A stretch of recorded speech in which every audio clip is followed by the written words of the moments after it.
maybe I'll get roped into staying later because technically I can sleep on the bus and plane ride. But I want to have a good workout before I leave, not a bad. Well, speaking of having a good something, let's have a good stream, cause we're live! Yeah, woo! What a segue. You're like Paul Blart. Cobb. Okay. Well, so Kamui, where should we start? I actually have a pretty good starting point if you want to start with the spoilers.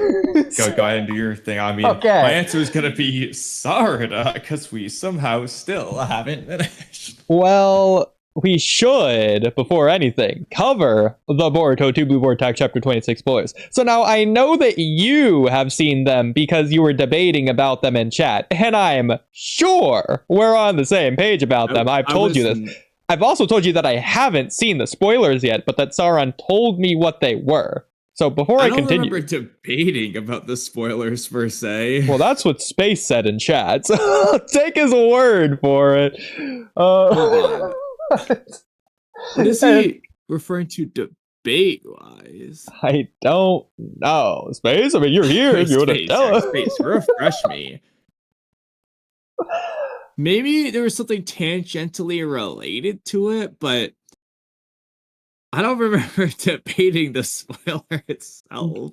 It was the stuff with Ruto about the shipping. Okay, well, that's not what I wanted to talk about necessarily, but there was an elephant in the room. I know what he's talking about now. Okay. I figured out what he's talking about. So Sauron told me what the spoilers were, but I haven't seen them outside of just people posting them rudely on YouTube, and so it just blatantly being jump scared in my face. Yeah, I've seen them. See, so just the people in the spoiler just saw the spoiler because what's really important would be the context. Exactly, with the text or whatever specific things there are. I only saw Himawari and Inojin confronting one another in the village or whatever, and they had a lot of dialogue. Yeah, exactly. But what I was told is the important part of the spoilers. So, ignoring the shipping, the important part is that Inojin gave a specific kind of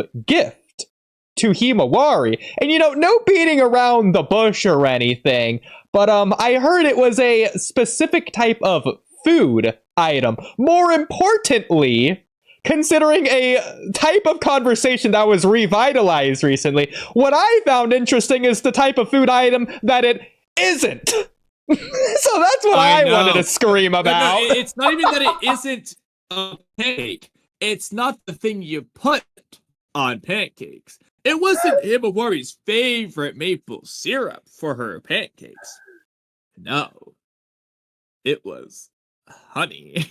Honey is crazy. I didn't even know what it was.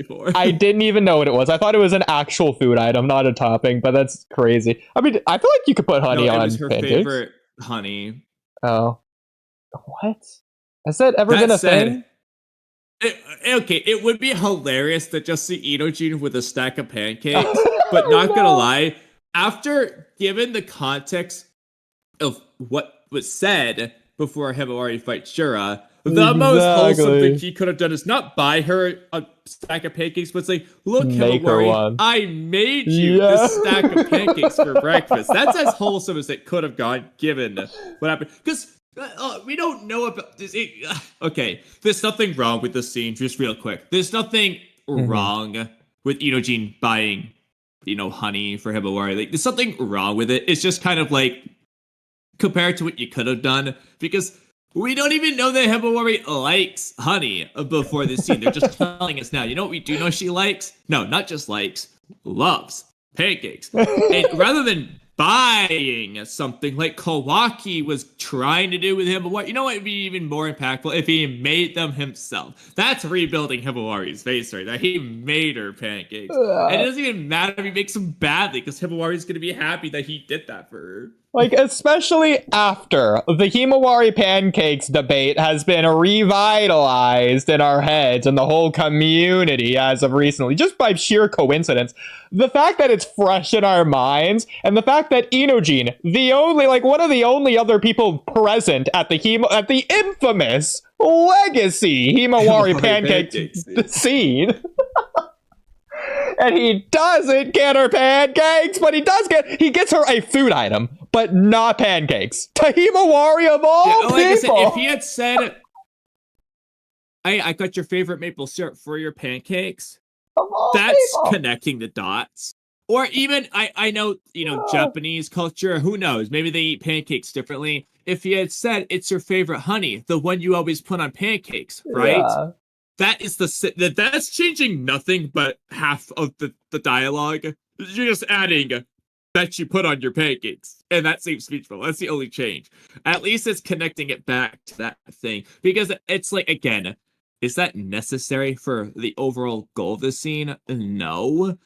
But now you're at least connecting back to something you did, even if it was poor. At least now it's like, okay, you started off, you were 10 seconds late on the start gun, but at least now you're still running the race. You didn't stop. It's just, you just picked a new race. No, okay. Okay, this applies specifically to only you and me. In fact, this might apply only to me. Because it's not pancakes, this chapter is already ruined. I'm mad that it's not pancakes.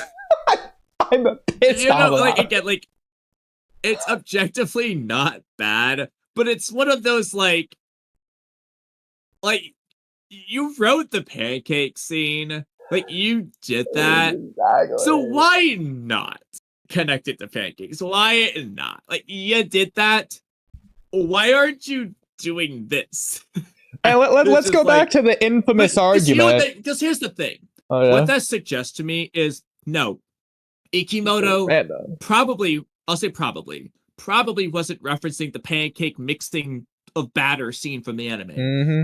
But even if he was, what that tells me is Ikimoto wasn't trying to make pancakes Himawari's ramen or Jura's books. Yeah. He just wrote a random line, and he's never going to come back to it because he's not trying to make it Himawari's character quirk.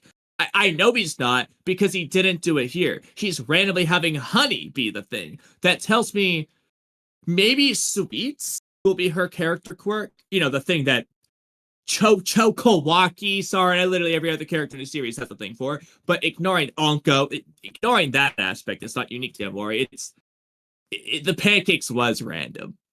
It wasn't about, it's not even that it's not about Chocho and Himawari's bond anymore. It's not even about the pancakes. It's just a random thing he said. And that's all there is to it. Which means when you go back to the original pancake scene, it's even less meaning to be made up for it. And everyone on Twitter made up for it because she doesn't care that much about pancakes. And we know this because she's not buying her pancake stuff. And going back to everyone else's bad arguments before that, the pancakes thing, it's meant to be a small thing. It's meant to not be a big deal. So then why couldn't it have been a big deal? And it would have been a small thing in this scene, which would have made it good. It's small impact, which makes it a big impact. The less they say, the more they say. But they're not even doing that. They have to say something in the first place. Can't even give them that. Yeah, exactly. You wouldn't even have to have Inojin say the whole, it's your favorite honey, right thing, because we would just know when he gives her the pancakes that it is her favorite, because she already said it, she loves it. But also, I don't like that arc. It's meant to be a small thing because, so their bond is meant to be a small so it doesn't matter. So the scene's bad. Kawaki's thing. Kawaki's thing with Tayaki's good. And that's a food thing with a character, Kawaki and his taiyaki. That's good. And the thing that it led to between him and Sarada. Exactly, because it led to an actual purpose. It was a vehicle to a lesson in character development. But that's the thing. Because on the surface level, it's his character quirk. It was funny. That could be Himawari's pancakes if it was just consistently used. Like Onko's dumplings, just his character quirk. That's the surface level. But then, like you just said, it was the vehicle to get to something, especially in the anime. The anime took it further with that extra scene of a ramen shop. But it's the same point. It's to get to the whole Kawaki bonds with others, sharing food with each other. He's basically saying, Kawaki, You can have friends. Friends are good. Friends make you feel better. That's basically the point. And that's one of the things that they're trying to do to Kawaki in the arc, is have him make bonds with other people and how that changes the way he behaves and stuff. But Iwari's Pancake's not doing that. And then we also got, like, even going further with that, you can even go as far as to say the code line where Code in the Code arc says to Kawaki, oh, it looks like you're fattening up a little bit. Yeah, you could say that's because of the Taiyaki. Realistically, it's because of what the Taiyaki represents, Kawaki's new comfortable, peaceful life that he's growing accustomed to, even though he's meant to be uncomfortable in it. And Code's, like, pointing that out. That's such a small, it's insignificant line. You've changed. Exactly, but it means so much, and it's a one-off line. They never come back to it again. They don't need to, but it's addressing the other end of it so much. Like, it's so good the way it just is in the story, so naturally, so seamlessly. Unlike Himawari's pancakes, because you've changed. Now you're cutting out. Code doesn't even need to hear Kawaki say anything. He just knows by looking at him that he's changed, essentially. Exactly. And if you want to say, like, a small scene rather than a food scene in particular, you can still make a big deal out of a small thing. Ishiki just counted down to 20 or whatever from 20. That, like, objectively, like, I could do that right now. 20, 19, 18. That doesn't do anything. The way Ishiki did it matters. Or Ino putting the flowers in the flower pot. It's intentionally meant to be the smallest thing of all time, but it's, like, arguably the best moment in the entire Boruto series. It's like it's the focus on it. It's the execution of the scene. It's how they do it and what it means, what it represents. Same with a lot of things in that arc. Exactly. That arc has a lot of object symbolism things. Yeah. In it, so there's a lot of examples. I know. It's crazy. It's all Boruto. Like, even, okay, this is ridiculous. You could chalk it up to a gag or whatever, but even gags can have a seriousness in it. If Inojin brought his, like, old rusty griddle, that could be a callback to, like, Boruto, like, arc 1 of, like, Boruto wanting the new jacket instead of the training with the old dusty clothes or whatever. Like, they do something like that with Inojin and Himawari. Come on. It's so easy. Like, you can make it to a funny thing where, like, it's the thought that counts kind of thing. Yeah. It's like, it wasn't, like, the best pancake equipment of all time, but the point would be that Inojin knows Himawari likes them, and more than anything, she's gonna like the interactive part of it, where they're doing it together. It's realistically what she's gonna enjoy the most. Yeah, like, I'm not saying I want a whole chapter about it or anything, but maybe, like, Inojin's just infamously terrible at making pancakes, and he feels bad about it because he wants to do this for Himawari, and so he feels, like, guilty because he's so bad at it, but then Himawari's like, no, it's okay, I don't even like pancakes, I just like spending time making them with you, or something. It reminds me when I made them with Boruto. Like, come on, it's so easy. I would cry at that. Like, you could do it in 2 pages. Like, I know. Oh, and I'm gonna be honest with you. I don't care what anyone says. Screw those 2 pages of the elders saying 1 sentence worth over 2 pages. Just put this instead. I don't care about the stupid elders. I'm just saying that elder. What have the elders done for this stuff? The grandma elder's eye raise looking at Boruto all sus, like, that was freaking cool. Even to this day, I still praise that panel. Bro, I got nothing good to say about the elders in Boruto. Okay.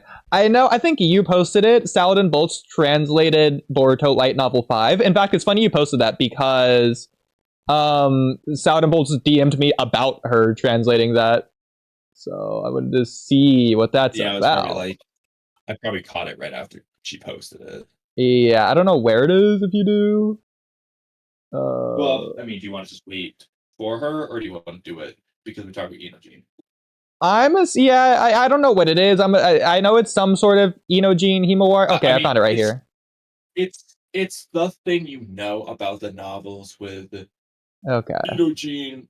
You know how, like, in the anime, Himawari helps Inojin with the drawing lesson episode, and then it comes from a novel, or at least it's touched on in a novel, and it's basically just like, if you found it, you can read it, but it's basically just like Mitsuki's talking to Inojin, And then he sees like Inojin, like he's waiting for Hibamari basically, and Hibamari shows up, and Mitsuki basically just observes Inojin acting different around her, and like it calls back to the whole struggle that he had anyway.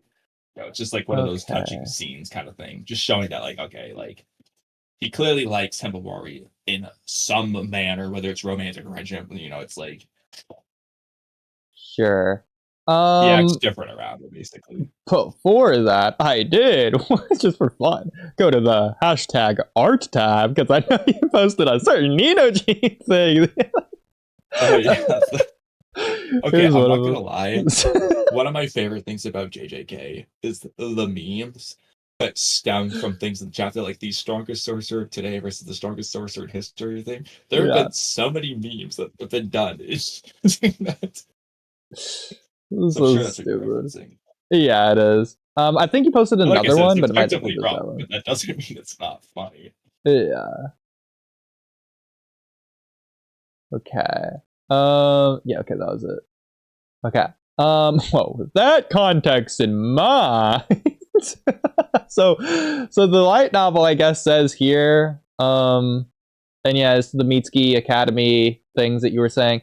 So it says, you don't know what to write for your graduation essay. What made you think it was a good idea to ask me? Inojin raised his eyes from his sketchbook. He shot Mitsuki a confused look. It seemed like he was just doing what he always did, drawing some sort of picture from a park bench.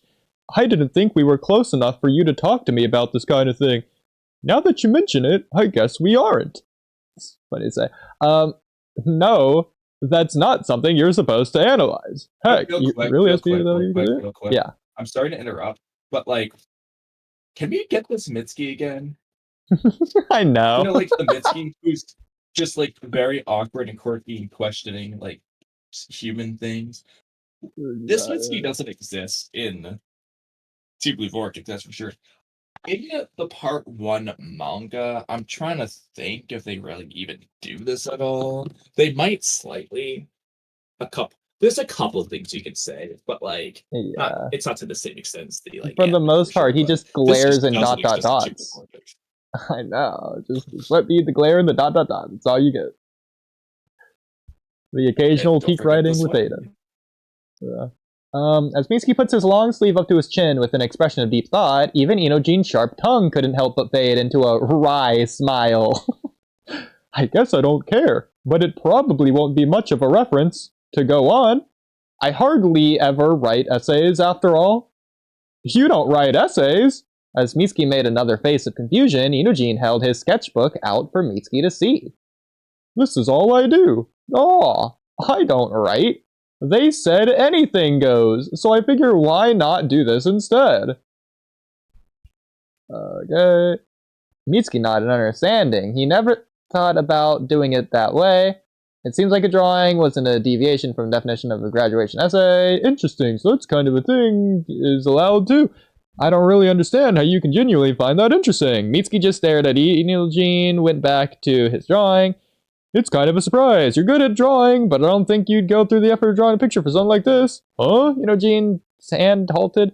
Is this gonna get like to the like not Mitsuki parts? I mean, hey, I'm glad to read the Mitsuki parts, but to be fair, this scene is 90% Mitsuki and the ending is Himawari.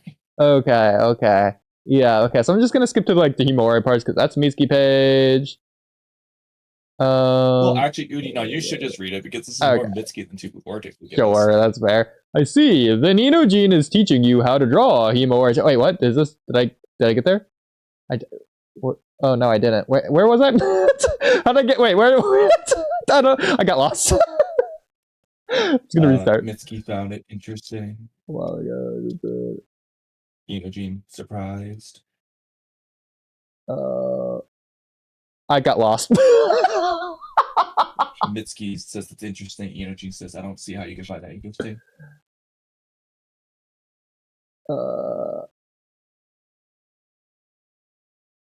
Inojin, your drawing skills were just a way to hone your ninjutsu, weren't they? I thought you didn't actually like drawing that much. I have a recollection of you saying something like that before. Such a person might practice their skills to create super beasts, but why go through the trouble of painting a picture for the graduation essay when it could easily be done with words. That was Mitsuki's understanding. Ah, true. I did have that way of thinking up until a little while ago. A while ago? Just then. It is funny to see Mitsuki's, like, thought process here, considering I think that drawing a picture would just be easier than a whole essay. Yeah. But either way. Well, that's how it is. This didn't help you come up with any ideas, did it? I wouldn't say that. Thank you for your time. Mitsuki felt as though he'd be a nuisance if he hung around, so he decided to leave. He was able to read the room, even if it was just to this extent. That's an interesting line. Wait, you skipped something. Then it's Twitter being weird. I don't know how to do this. Yeah, I tried. You skipped, like, the page of Himawari showing up. Oh, there you are. A cutesy girl came jogging up to them with a sweet smile on her face. Mitsuki also knew her. It was Boruto's little sister. Huh? Yeah? What's up? Immortal? Oh, shoot. Sorry about that. It's muted, okay. Well, thank you, Immortal, for the input. Cute girl came around with a blah blah smile on her face. Boruto's little sister, Himawari. She was holding something in her hands. Ah, Mitsuki Oni-chan is here too. Okay. It's kind of weird that Himawari uses it for all of Boruto's friends in the light novel. So, to Himawari, Hinojin, his Oni-chan. That's weird. But whatever. Hello, Himawari-chan. What brings you here? Himawari had a smile that lit up her whole face, just like her big brother. She held out her sketchbook proudly with both hands, showing it to Mitsuki. Oh, wait, did Mitsuki ask that question, or did Inojin? I guess it must have been Mitsuki then. I mean, that'd be hilarious. Yeah, Inojin's like, hey, Himawari, why are you here? And she's like, hey, Mitsuki, look at this. Just ignores him. It was like something Sakura would have done to Sasuke if Naruto asked a question. I'm gonna draw pictures. I made plans to draw with Inojin Oni-chan today. Okay, no, I don't like that. That's weird. Is that so?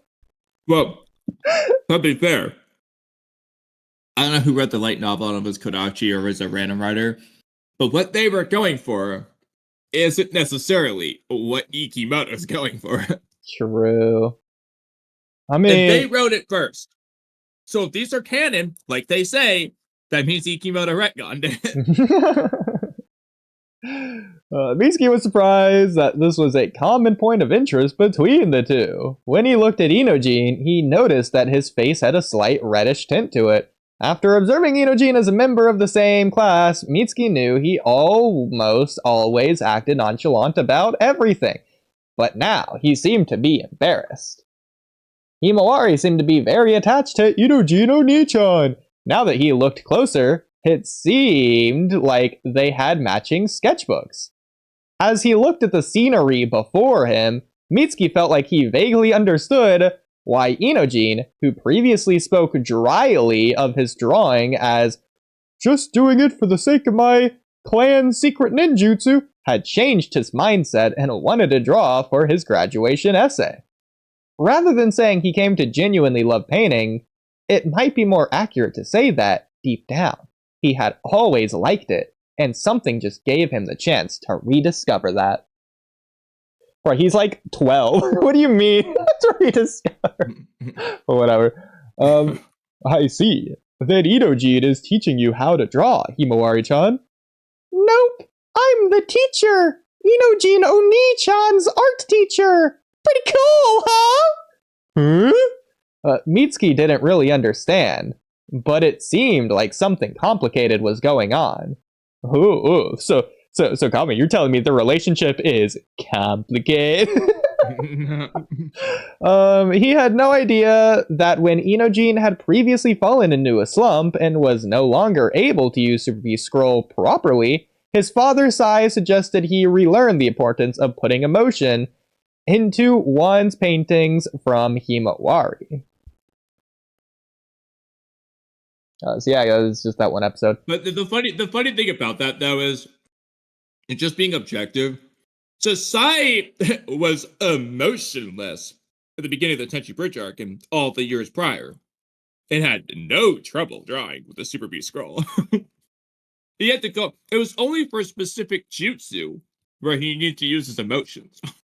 So you don't need to be emotional when you drop the Super B scroll. Yeah. I mean, you could argue that Inojin was only emotional during the art contest because he wanted to win the art contest, and he was putting it like into that not for the art but for the contest, and that's what I say. But I mean, he just was putting emotion into the art. You could say it was for the wrong reason, but I mean, why did Himawari enter the competition? Did she not care about winning at all? Then why did she enter? And I just draw the picture. But what I'm referring to is just Inojin's slump in the first place. Shouldn't have existed. Yes. Doesn't need to be emotional to do the jutsu. Yeah. Size proof. Well, that's how it is. This didn't help you come up with any ideas, did it? I wouldn't say that. Thank you for your time. Mitsuki felt as though he'd be a nuisance if he hung around, so he decided to leave. He was able to read the room. Oh yeah, okay, just as blah blah blah. That's funny that I skipped to this. That along with Inojin's view were likely changes brought about in them by the Academy. Well, I don't think it was from the Academy. Yeah, exactly. Okay. Anyway, so Southern Bolt said they've been. Oh, hello, Immortal. Hello. How are you again? Good. Yeah.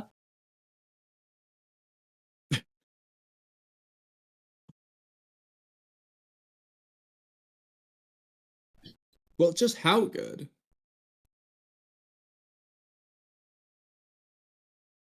I'm back. Finally, I'm back streaming again. Okay. Well, that didn't answer Kamui's question. Well, I'm good. You could say it did. In a way. You know, Barely. I think Immortal's current mindset is a reflection of the Academy. I would agree with that. Hmm. But which Okay. Academy? The Tobirama era, the Hiruzen era, the Orochimaru era, the Minato era, the Kakashi era, the Naruto era, or the Boruto era? I think it's the Immortal era. Okay. Yeah. But Immortal, what do you think? Well, Immortal, what do you think about all this? Immortal's pancakes and her relationship with Inojin. Yeah. Yeah, just everything. And the honey that isn't pancakes. Exactly. When it could have been. But Ikimoto forgot. Because he's greedy. Somebody you're gonna say that. It's the same thing, right on the tip of my tongue. It doesn't make any sense, but you reference my username, so I have to reference yours. Yeah. I mean, I guess I'm not really a huge fan of it. Oh, what in particular? I mean, just Inojin and Himawari in general. Well, how come? Well, I'm guessing it's mainly because we never. I guess when Triva Vortex just started, all of a sudden we're hearing that Inojin and Himawari are now in. Well, I'm not saying they're in a relationship. I'm guessing it's more so just. I guess it's just a friendly. Just well, it's just definitely between two. something more than part one. Huh? See, It's definitely something more than part one. Because they don't interact in part one. I don't think anyone's complaining about their current relationship. I think what people are actually mad about is they're making it so clearly beyond obvious that it's going to be the end couple. That they will get together at some point in the future. Yeah. Yeah. I think that's what people are more so looking at. I mean, It's definitely not the only thing. I guess it depends on the person and who's complaining and why. There's other reasons to complain. Yeah, I agree. Some people, and it's all connected. A surprising number of people are complaining for a different reason, which goes back to that meme, which is because a lot of people. And to be fair, I am gonna partially blame Yukimoto, partially blaming both, because it's their fault for not knowing on a certain extent that Inojin is a year older, 2 at the most, than Himawari. So it's really not this gigantic age gap. Like there's a lot of people think Himawari is like 12 and Inojin's 16, but no, he's likely 14, maybe 15 at the most, but barely 15. Himawari's 13. Yeah. So Boruto's 15, not 16. So there's a lot of just misunderstanding. But on the other hand, where do you get this information? You're not getting it from the Boruto manga. You're getting it from the Naruto The Last databook profiles and all these other places that aren't in the main story. So you have to go out of your way to find out all this information.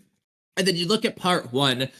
Ikimoto draws Himawari like she's 3 compared to the 12-year-old. So they're making her seem way younger than everyone else. And I'm blaming Ikimoto for that. Because unless you are a mega fan who goes out of his way to look into the databook profiles, you don't know that they're actually close in age. Even if you look at their designs in Chibu Vortex, it doesn't look crazy off, but Himawari does look noticeably younger than them, which is not helping in that regard. It's like, yeah, I personally know they're like a year apart. It's not weird. But that's only because I just happen to know the numbers. If I didn't know the numbers, I couldn't blame them. Granted, there's also, Eida going after Kawaki when she's seemingly, maybe even bigger age gap, but nobody knows how old Kawaki is, so... To an extent, I feel like it's not just the age that people would complain about, especially if they don't know. I feel like it's also the fact that Himawari just acts like a child. It's also a sensei-student relationship. Yeah. As well. Well, if you ask Inojin, then Himawari's the sensei. Yeah. Makes Only in the novels.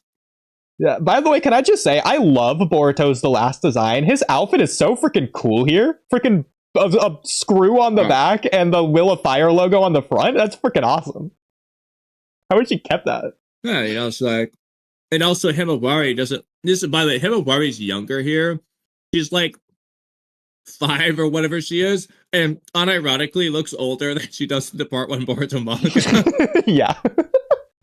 I like her design Boruto here. It looks nice. younger, but... She looks like a little kid in the Naruto universe, similar to Mirai at the end of Naruto. She looked really young, which I thought was cool. I like these designs. Yeah. Shout out Kishimoto. Yeah. I really like Boruto on the very right of the design sheet. Boruto's like middle face. It's like looking at it from like a downwards angle, like looking up at his face, and it's like the hair is like going up almost as he's excited. Freaking cool. Yeah. My favorite part here. I don't know why Himawari is just randomly drawn in the middle of Boruto's design book. Why? Or whatever. Highway. Yeah. So. So Sarada? Yeah. So real quick, can you start with the most recent topic? Yeah, okay, I'm glad because I read this early because like I'm sure you realized the same thing I did, and I just need to know if this is a very accurate translation and is a very specific semantical thing that they wrote here. But I know, yeah, and I'll get into justifying what they probably mean, and I'm sure you came to that same conclusion. But I agree, it's absurd. But Immortal. I don't think you've seen this yet, so I want you to be the one to read it off and let me know if anything catches your eye. Immortal, are you ready? Immortal is indeed mute. Wow. Immortal, yabba dabba doo. Is there a way I can forcefully unmute him? I'm looking. I don't think I can though. Because that would be really funny. I know. Can I like play Well, it? if you mute, try muting him when he's already muted. Oh, Immortal. There we go. Back. Immortal, you there? Yeah. Okay. So I'm sharing my screen, We Immortal. don't know if you've read this or not, but if you haven't, do you mind reading the English words that Kaz wrote here and see if anything catches your eye? Sarada, who aims to become Hokage, show off some new power. Sarada, having become aware of her feelings for Boruto and her goal of becoming Hokage, activates the Mangekyo Sharingan with the power to manipulate gravity and overwhelm the Divine Tree Ryu. So, did anything stand out to you when you read that? Particularly that second paragraph. Feel free to take it slowly. So, Immortal, would you agree with what's written here? Yeah. So, Immortal. Go ahead, Kamui. Let me ask you. So, this paragraph mentions Sarada becoming aware of some things. You notice that, right? Yeah. So, do you mind telling me what this paragraph says Sarada became aware of? Her feelings for Boruto. What else did Sarada become aware of? And what else? Her goal of becoming Hokage. So, Immortal, let's stop right there real quick. Yeah, do you agree with that full first clause? Yeah. So, Immortal, when did Sarada become aware of her goal to become Hokage? There's no helping him, Kamui. During the whatever arc. So, Immortal, let me ask you a question. I'm so annoyed. In really every arc of part 1, when Sarada said she wants to become Hokage, was she aware of her goal?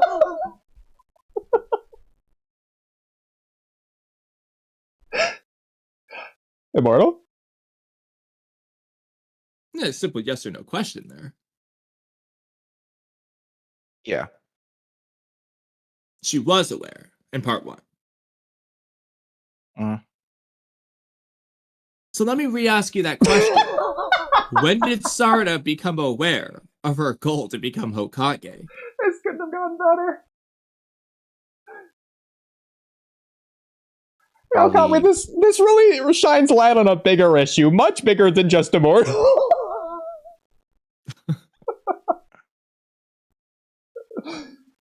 Really highlights a certain mindset of like the authors in the community here.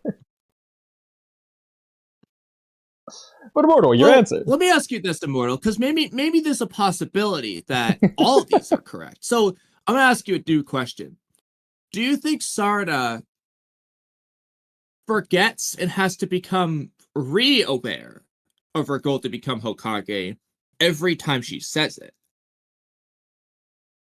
Is that her becoming aware again and again and again? Well, okay. Like, do you think Sarada's, like, you know how, like, for example, Sarada's yelling at Shikamaru in Two Blue Vortex and he forgets omnipotence and all that. Is Sarada forgetting her goal to become Hokage? And just repeatedly remembering and forgetting? Do you think it's that? Or do you think she never forgets?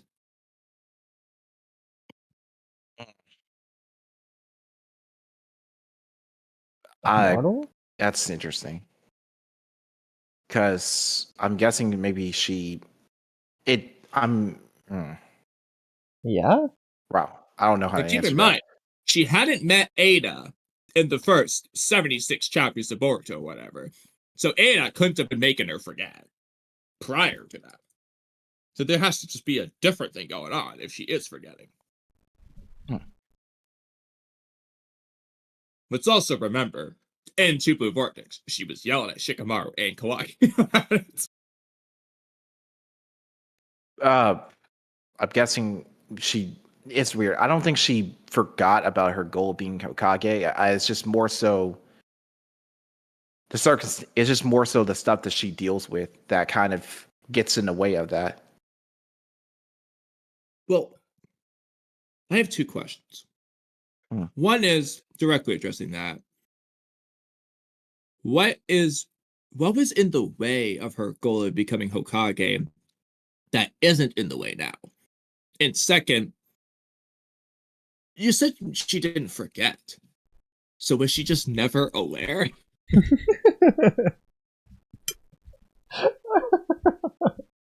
Was she trying to do someone else's goal and didn't realize it was her goal? Was she just a character confused? Or What do you irrational? mean? What do you mean it was someone else's goal? Well, I mean, theoretically, it's possible that like she knew it was Kiba's goal and was just doing it to spite Kiba without ever realizing it was her goal. Theoretically possible. As absurd as that sounds. At this point, anything goes.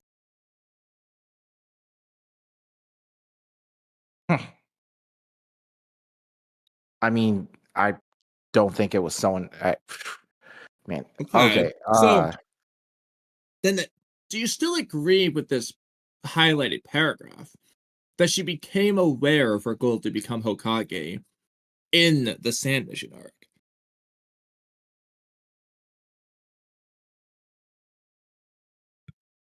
Or do you disagree? That she became aware like 5 years ago in Naruto Gaiden. Before Boruto Chapter 1! Wait. Okay, so? I think we've waited long enough. Sorry. Go ahead, please. What's the point of these questions? Are you trying to figure out if she's aware at all? Or I don't know. It's to give you the point, unless Oodie has something he wants to do first. Well, Immortal, let's ignore this real quick. Let's just go back to just chatting, just me and you. You know, we'll even you know what, Kamui. Sorry, you're muted now. So Kamui. So Immortal. Here, I'll unmute you, Kamui. So Immortal.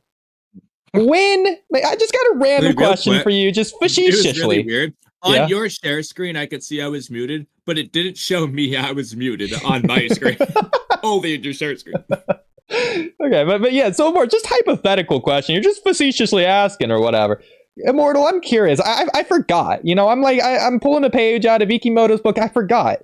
So Immortal, can you remind me, when did Sarada first realize, I should say, when did she realize she wants to become Hokage? During the Naruto Gaiden manga? Interesting. So Immortal, okay, a follow-up question. At any point, did she forget that she wants to become Hokage?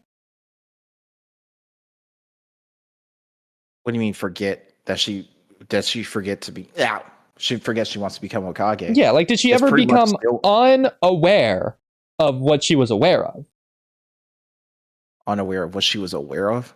In terms of becoming Hokage. Yeah, did she ever become unaware that she wants to become Hokage? I don't think so. So, if that's the case, can you tell me, is it possible that she could have become aware of her desire to become Hokage in the Sand Mission if it takes place like 103 chapters later? And she never forgot. Evidenced by the fact that she says it in every arc up until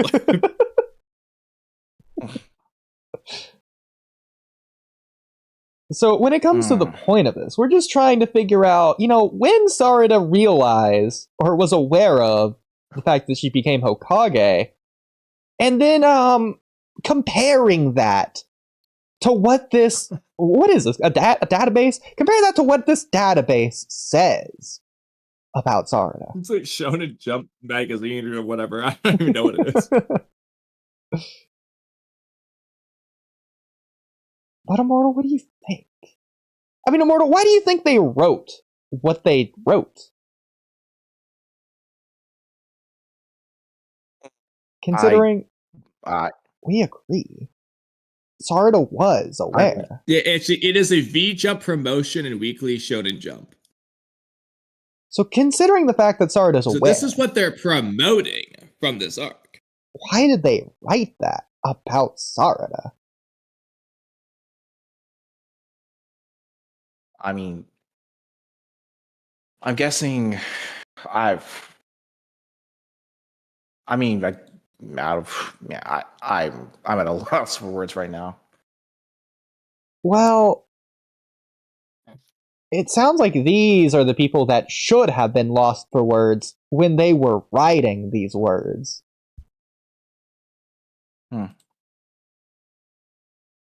But maybe that's just me. So, before translating anything, I just want to point out 10-3 is a thing that catches my eye. And Kamui, you know why that is, right? Wait. October 3, 3rd? Did you say 3? Yeah, October 3rd. Oh. Yeah, that stands out to me for a specific reason. Immortal, do you have any guesses why this date in particular would be so important to me? Well, I mean, this might help or might not, but Oodie, I am deeply sorry that this is going to be what happens on that day. I'm really sorry for you. Well, the day they ruined Sarada's character, like, of all days. So okay. So should we just get into it now? Sure. Okay. So first of all, let's see what does happen here on this day. Where's my translatey thingy? Hello? No, I don't want to do that.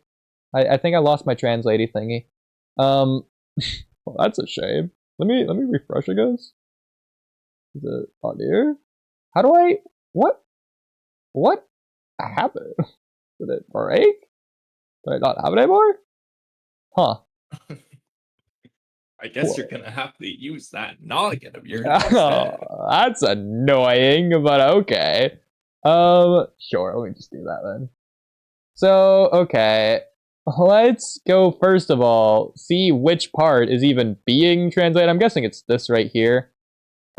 This is the full thing, yeah. Okay, is this really not here? That's not. Okay, whatever. Okay. Can I zoom in? I can't. Okay, that helps. So, Sarada ya Hokage eno omoi. So this is like Sarada thinks about becoming Hokage. Jikaku. I don't know what that is. I know what G is. It's like oneself. Let's see. What is Kaku? I know what kanji that is. What is this together?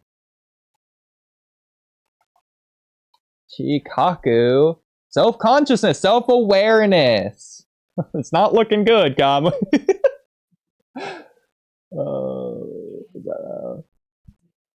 Self-aware. and shita is like past tense, so it's like she was aware. And putting that with omoi, I'm not gonna say it's self-awareness because it's like the direct object here. So it's like she just was aware because she was like thinking of awareness in a way. So about Sarada, Mangekyo Sharingan, direct object marker, Hatsudo, and Hatsudo means putting into operation or invocation, of course.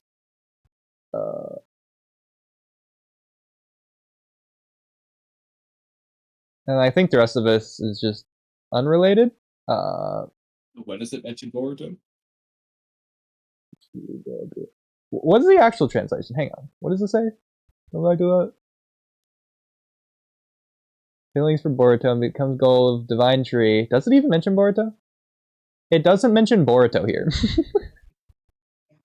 So where did they get that in the translation? Wait, hold on. I think they made it. That's even worse. That's even worse, though. You know why? Why? Because it's not up The here. justification we could have given is like a basically order of words type That's thing what I was gonna what it's trying to say. say is she became aware of her feelings for Boruto, and then somewhere else it's mentioning Hokage. So, like as an example, if it says Sarada, who thinks about becoming Hokage and is now aware of her feelings for Boruto, activates Exactly. Mangekyou Sharingan, for example. That was See, gonna that be would have been my justification. justification. Yeah. But if it doesn't mention Boruto, the only thing you can put the awareness to is Hokage. That's even worse. Oh no. But it's also not mentioning Ryu, which is interesting. So what is it saying here? This is so blurry. It might just say that divine tree. Juryoku. What is Juryoku? Unless it just says it in one of those other parts of the text, like in the bottom left part or in the top of the page or something. Yeah, they could be doing that. I don't know what this is. But it'd be really weird to mention Boruto randomly in some other part from the Mangekyo. Is this? I don't think this is.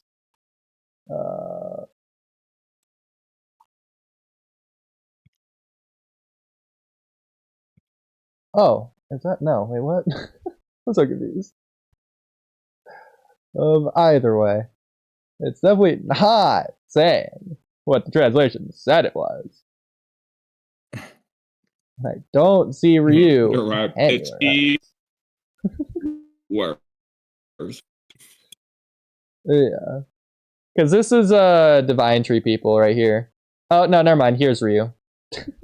I just was expecting it to be that dies. Just double check to see if you can find Boruto anywhere. It's not. I've already seen.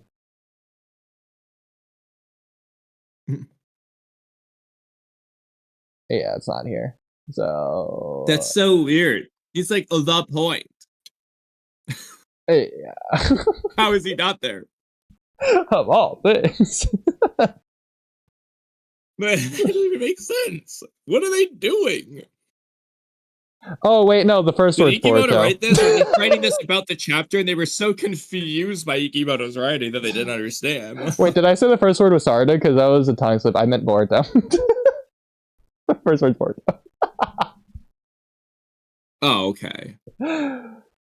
So it's like Boruto Okay, so and the Hokage is what she's like self-aware of. Oh, that's even weird. She's self-aware of the Hokage now. Not her goal that he exists. That's like the thinking of where. So she's aware of Boruto and the Hokage. Her like feelings for them. So yeah, I would say this is a pretty accurate translation. That's so weird. Yeah. That's even worse than the whole awaken the Mangekyo. This is weird. I don't know. Anyways. Wow. So, this will be long, but it's the most related topic to do. Okay. And we're going to need to alternate. But it's why I think Sarada's goal to become Hokage doesn't mean much to me at all, outside of the self-contained story of Naruto Gaiden itself. Because I was randomly thinking about this. I know for me, I like Sarada, especially in the anime. And in part 1 manga, I don't dislike her. She's just not really there that much. Like, she has a few good scenes, like the Kawaki one with the Taiyaki, or the Kawaki one in chapter 39, where they talk about Naruto, or her Chidori scene. She's here, and there. When she's there, it's usually good. They just don't really do a lot with her. She's not having some big character arc. Like, she's not comparable to Sasuke in part 1 of Naruto. She's not comparable to Rock Lee, and like, she's not comparable to a lot of people. She just doesn't have that much development. So, I don't dislike her. It's just, she's not my favorite. I'd say how you describe her is how I would describe Sakura. She's not there often, but when she is, it's usually good. Yeah, although Sakura had a character arc or two, but well, in part one, I think Sarada. Well, she didn't have a character arc, but she had character. They just stripped that away. Yeah, she had character. I agree, but she doesn't have a character arc like Sakura did. Yeah, so yeah. You know, it's harder for me to care too much. But there's nothing like bad per se there. But obviously in Two Blue Vortex, that's where we start complaining about her. And so everything I wrote here though isn't about the Two Blue Vortex bullshit.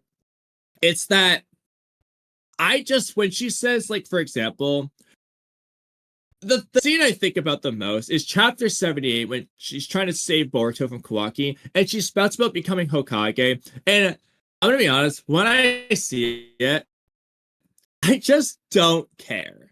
And I was like, why don't I care? So I was thinking about it like, well, this is probably the reason why. So I'm comparing it, Sarada's goal to become Hokage, to Naruto's various goals throughout the story. The big ones anyway, the important ones. And I'm going to explain what I think the difference is. And this doesn't mean, I'm going to preemptively say this doesn't mean Sarada's a bad character or that her goal is bad or whatever. It's that it's missing something to make me care at least as much as I would for Naruto. This is the exception being Naruto Gaiden within the story of Naruto Gaiden, because Naruto Gaiden is a self-contained story, and when it ends, this everything about Naruto Gaiden doesn't really apply that much later on. So, what were you gonna say, Mortal? I was gonna say, you think all that has to do with execution? Well, yes, but it's not necessarily just execution though, because it's just straight up missing a certain. You can say this is execution, but I wouldn't even say it's necessarily execution here. It's just literally executing the building of a building. Yeah, if you put the bricks the wrong way, the building is gonna fall apart or whatever. But in this case, if you're just let's not use a brick building. If you need two different types of bricks and you only bring one of them, the building's just not going to be right, no matter how well you put the other bricks together. You're just missing the other brick, basically. Well, you said to not use a brick building analogy, but that's just a brick building analogy. I didn't realize, you know what, it's fine. okay. I was originally going to say the brick building analogy is fine. There's nothing wrong with that analogy. Exact same thing, but with wood, and I'm like, there's no difference. Yeah. And I was like, I don't even think this is complicated by saying you need metal and wood. It's the same thing. Yeah. All right. So Sarada's reason for becoming Hokage in Naruto Gaiden is because Naruto treats I'm just paraphrasing, making it simple. It's because Naruto treats the whole village as his family and was so comforting around Sarada, which is meaningful to her at a time when she was experiencing family issues. Her dad was never around, and she didn't even think her mom was her real mom. For the Naruto Gaiden story, this worked perfectly. And then, obviously, so at the end of the arc, I'm just gonna cut to this, like, Sarada wants to be for other people what Naruto was for her, and that would make sense. However, that's as far as it goes. In the Boruto manga, her goal is just to be a Hokage like Naruto, essentially because Naruto's a nice guy, and she wants to be that type of person for everyone else. This is similar to the current Naruto's mindset, as well as the post-final Sasuke fight Naruto, who already got the acknowledgement he always wanted, specifically Sasuke there. Naruto wants to treat the village as his family, just like Sarada. However, before I continue, you notice how nobody really talks about Naruto's goal to become Hokage after the end of the story of Naruto?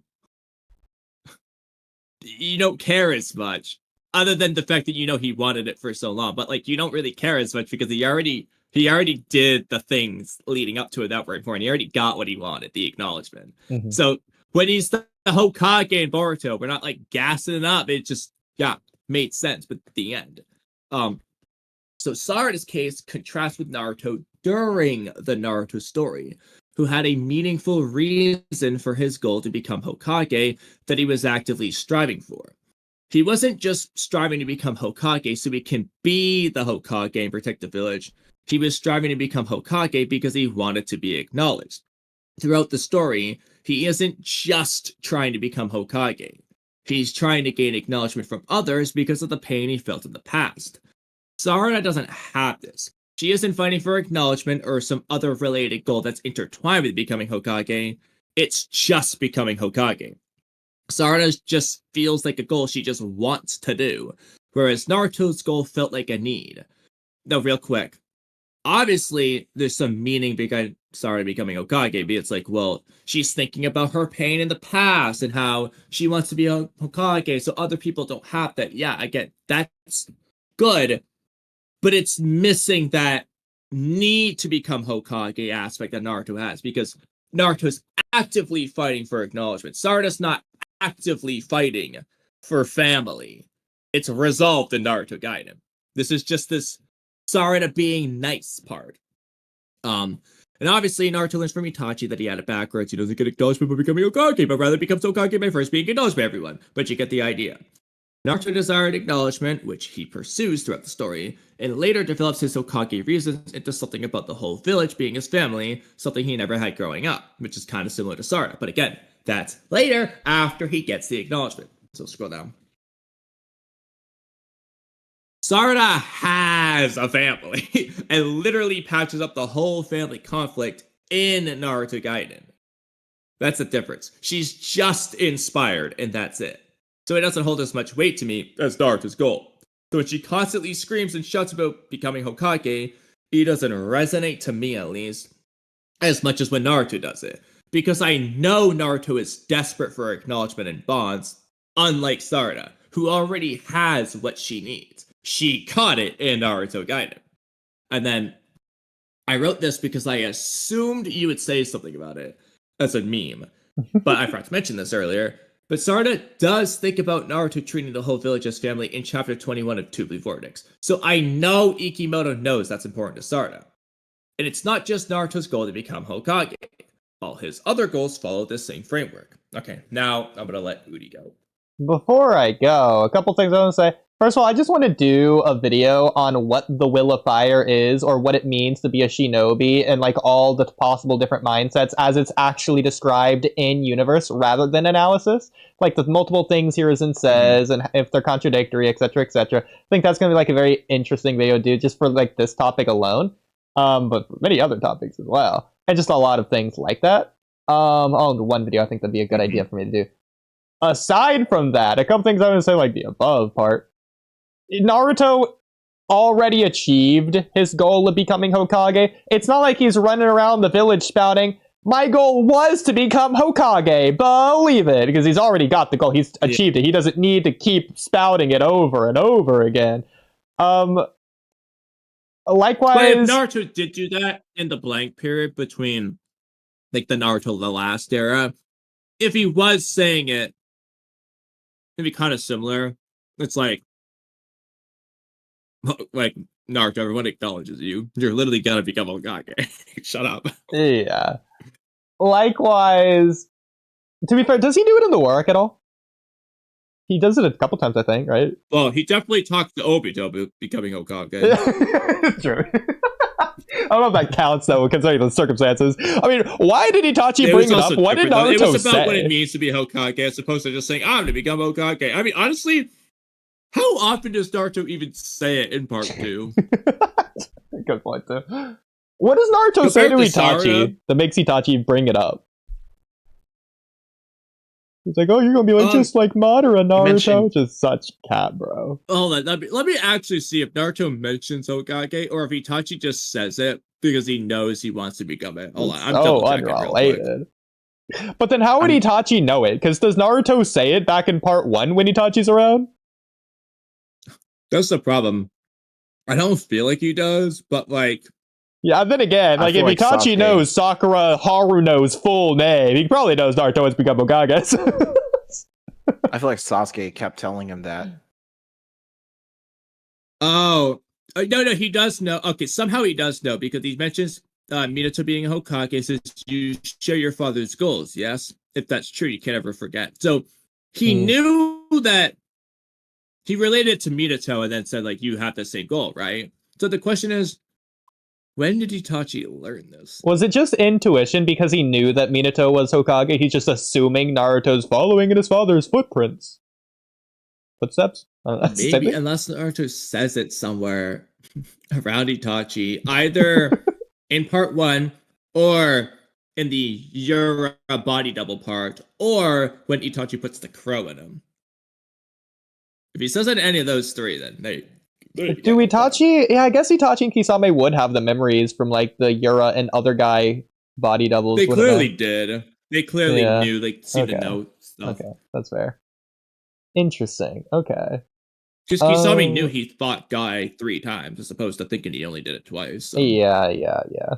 So, I mean, it's hilarious if Itachi just assuming, and Naruto's goal just wasn't become Hokage. So Itachi says it, and Naruto's like, what are you talking about? It's like, are you confusing me with someone else? No, I don't. You forget I'm Naruto? My goal is actually just become like a ramen guy. What are you talking about? Your father's goal, yes, to become the ramen guy? Itachi's like, yeah, well, it applies to that too, Naruto. Well, don't forget, Naruto. He becomes the ramen guy who's acknowledged. Only somebody who's already can ever become the ramen guy. That's like, of all jobs, that's the one job where it actually does apply the other way around. But then the abridged, though. Oh my god. But, okay, so likewise, since Naruto isn't saying that his goal was to become Hokage, Naruto isn't going around saying that his goal is to become Hokage, because he already is, but he didn't, like, I guess you could say he changed his goal to he wants to become a good Hokage, but again, he's not going around saying that, either because he already is, or because he has, like, a different goal. It's like, he's reaching for something unattainable, because every time he attains it, he keeps reaching for something else. It's like he has a hole in him in a way, almost like Kawaki. Ooh. But now I'm just getting into analysis that isn't actually there. So it's like his happiness keeps leaking out or whatever, so he has to keep reaching for a new goal. Nuts.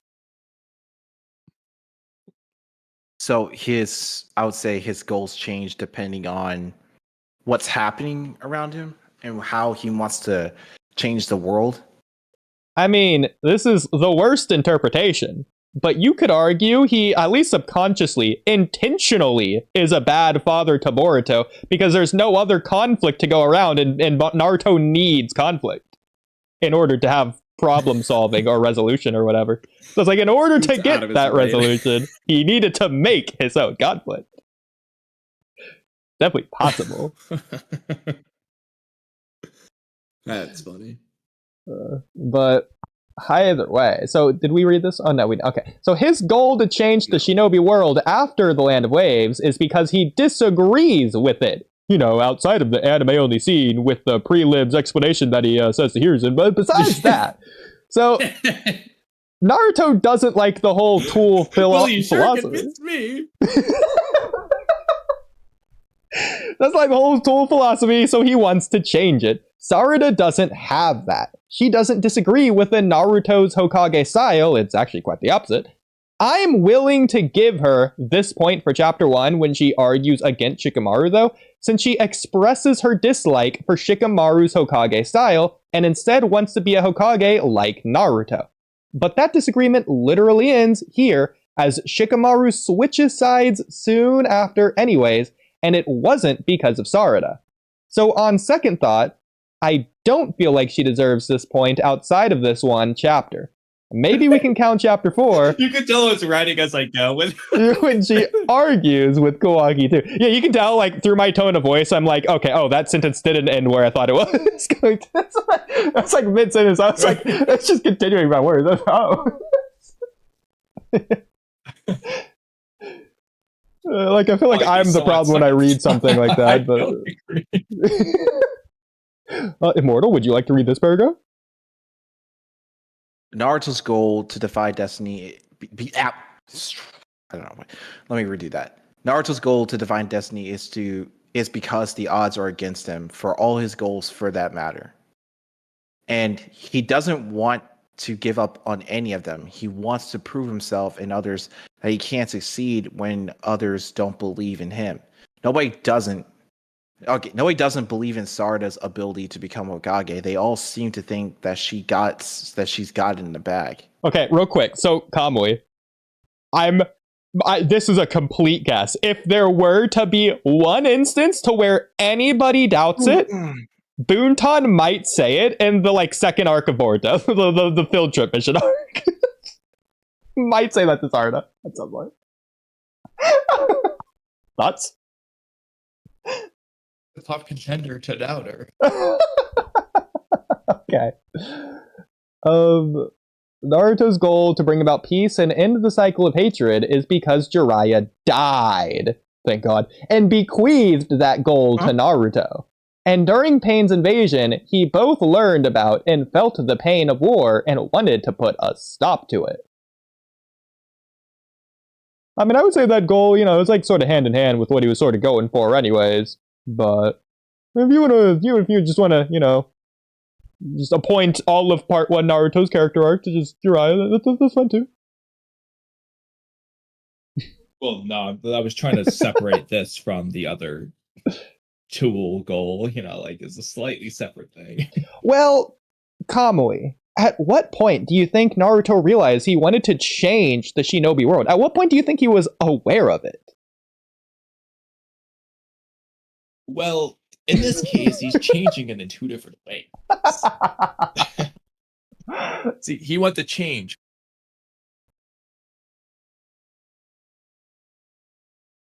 I don't know, Kamui. It sounds like you might be just as hypocritical as Shonen Jump over here.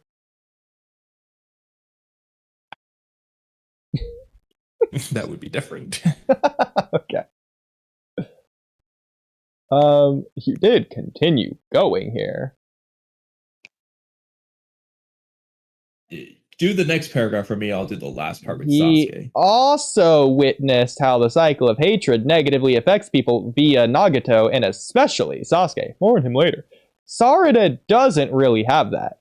Her goal has nothing to do with anyone else entrusting her to finish the job they couldn't finish, and she hasn't witnessed the pain of not having a family on other people.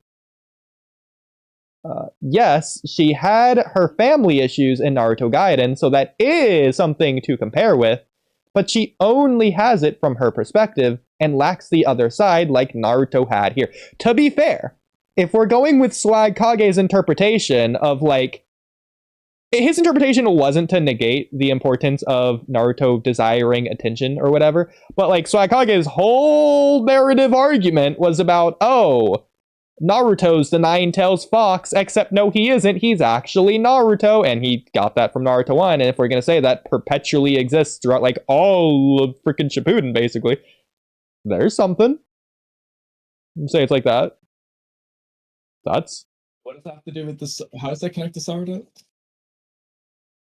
Yeah, it connects to Naruto. Sarada does not have that. I promise you that.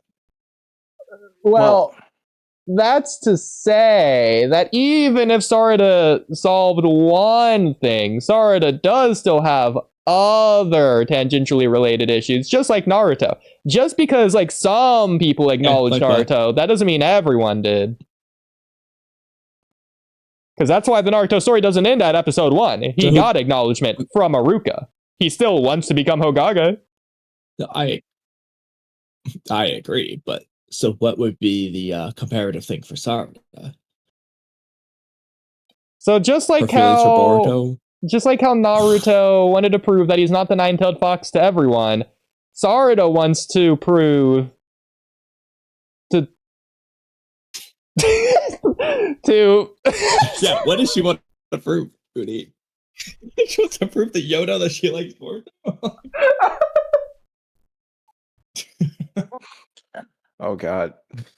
Oh no. It seems like we're at an impasse. Oh God.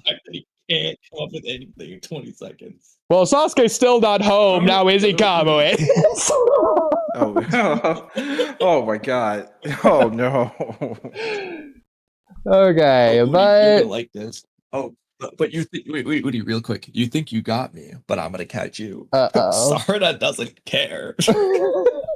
Okay. I got one for you. No, it's not Sasuke, regardless if Sasuke is there or not, he's still a bad father. Just look at the Parent-Child Day novel when he's calling her like little peanuts and stuff. Sorry, I didn't care for that one Okay, bit. but he also trusted her.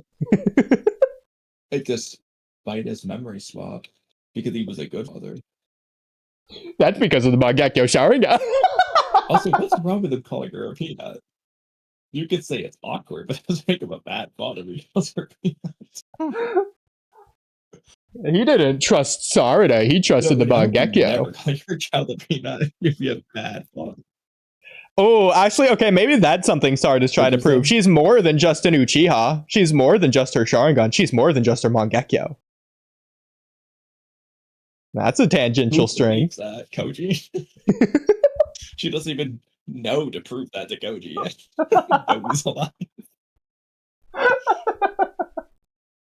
Sort of actually remember who Koji is?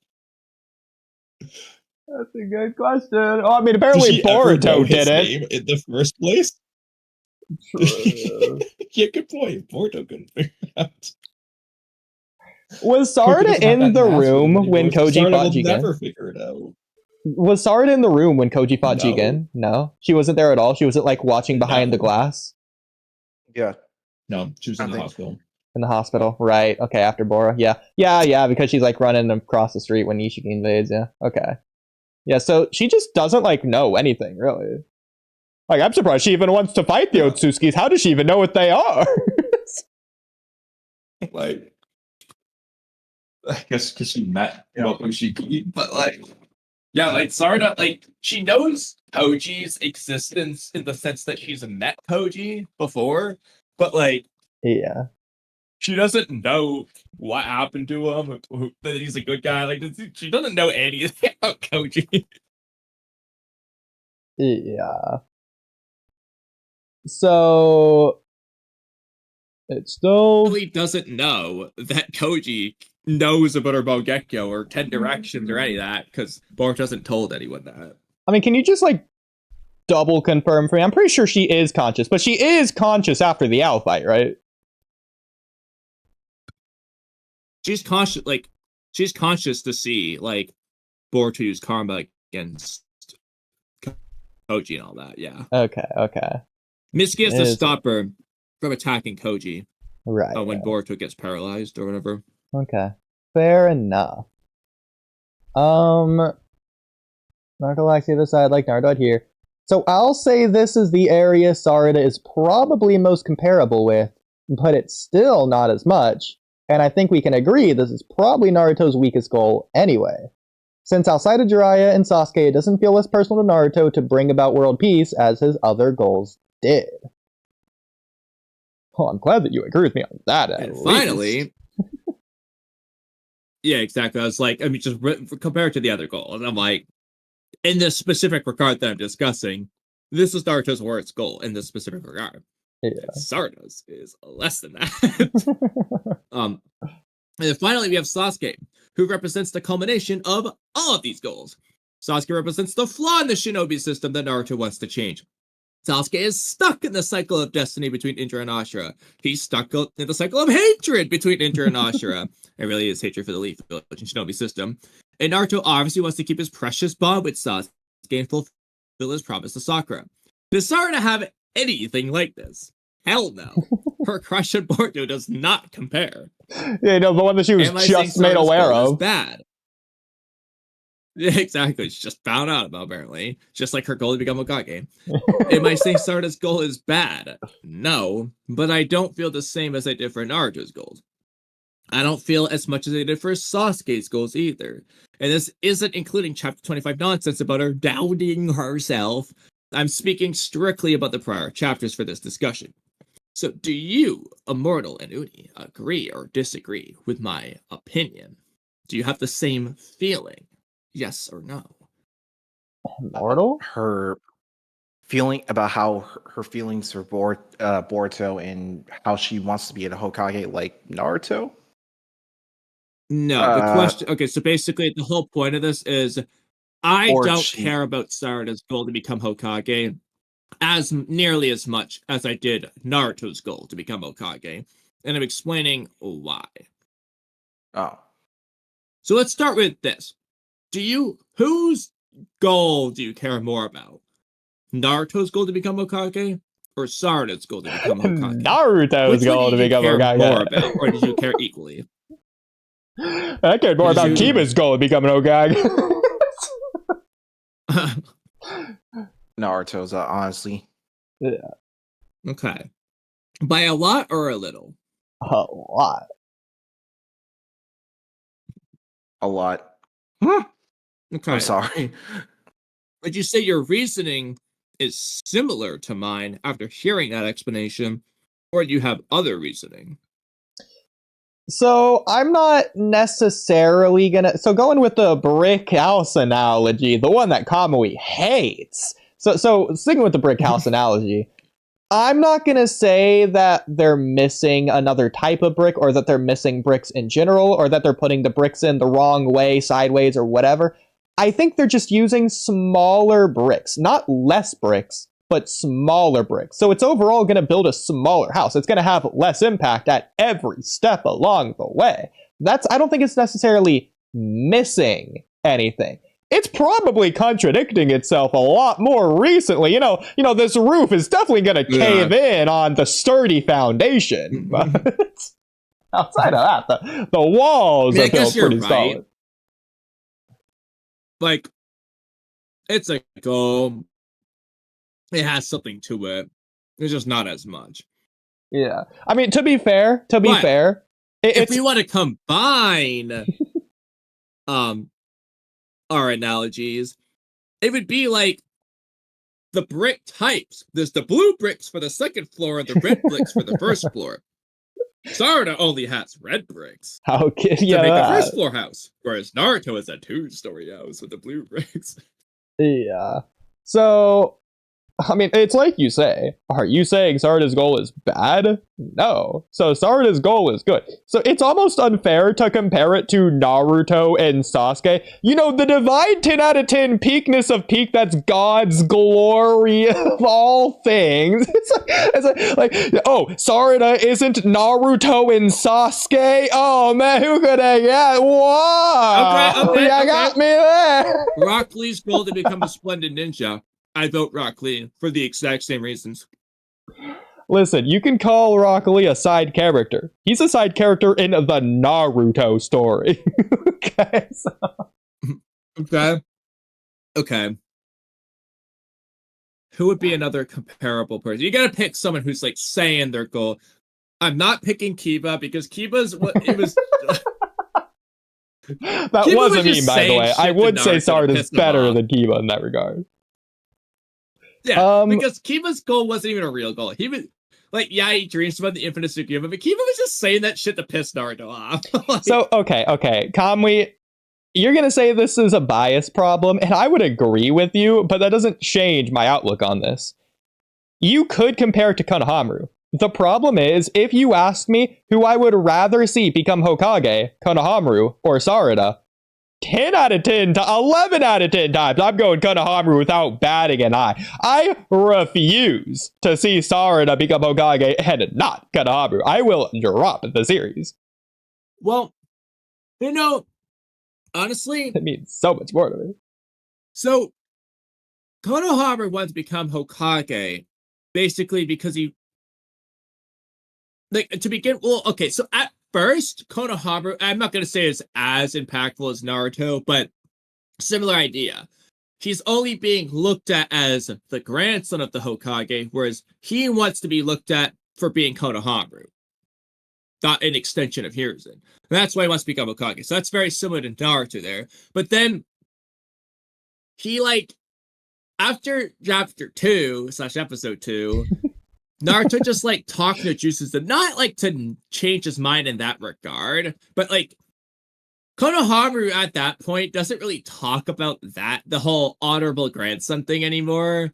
He's not even in the manga, like, anymore, really, but, like, He's not talking about that. And hell, when Hiruzen dies, oh, he wants to be called honorable grandson. Then Naruto and him have that conversation where then he's just cool. So I feel like Konohamaru just got over it, and at that point, he was just doing it for shits and giggles. So I almost feel like at first Konohamaru's is better, but then later on, it lost its meaning. He just is being looked at as Konohamaru. Nobody calls him honorable grandson anymore anyway. So like, he loses all reason to become Hokage, whereas Sarada at least still has that, oh, you know, I want to be what Naruto is for me kind of thing. So it's almost like it equals out because it starts off better, but then becomes worse. I mean, for Konohamaru... Because Sarada's is just the same the entire time. In the Boruto manga, it's just always, oh, leftover from Naruto Gaiden. No further progression.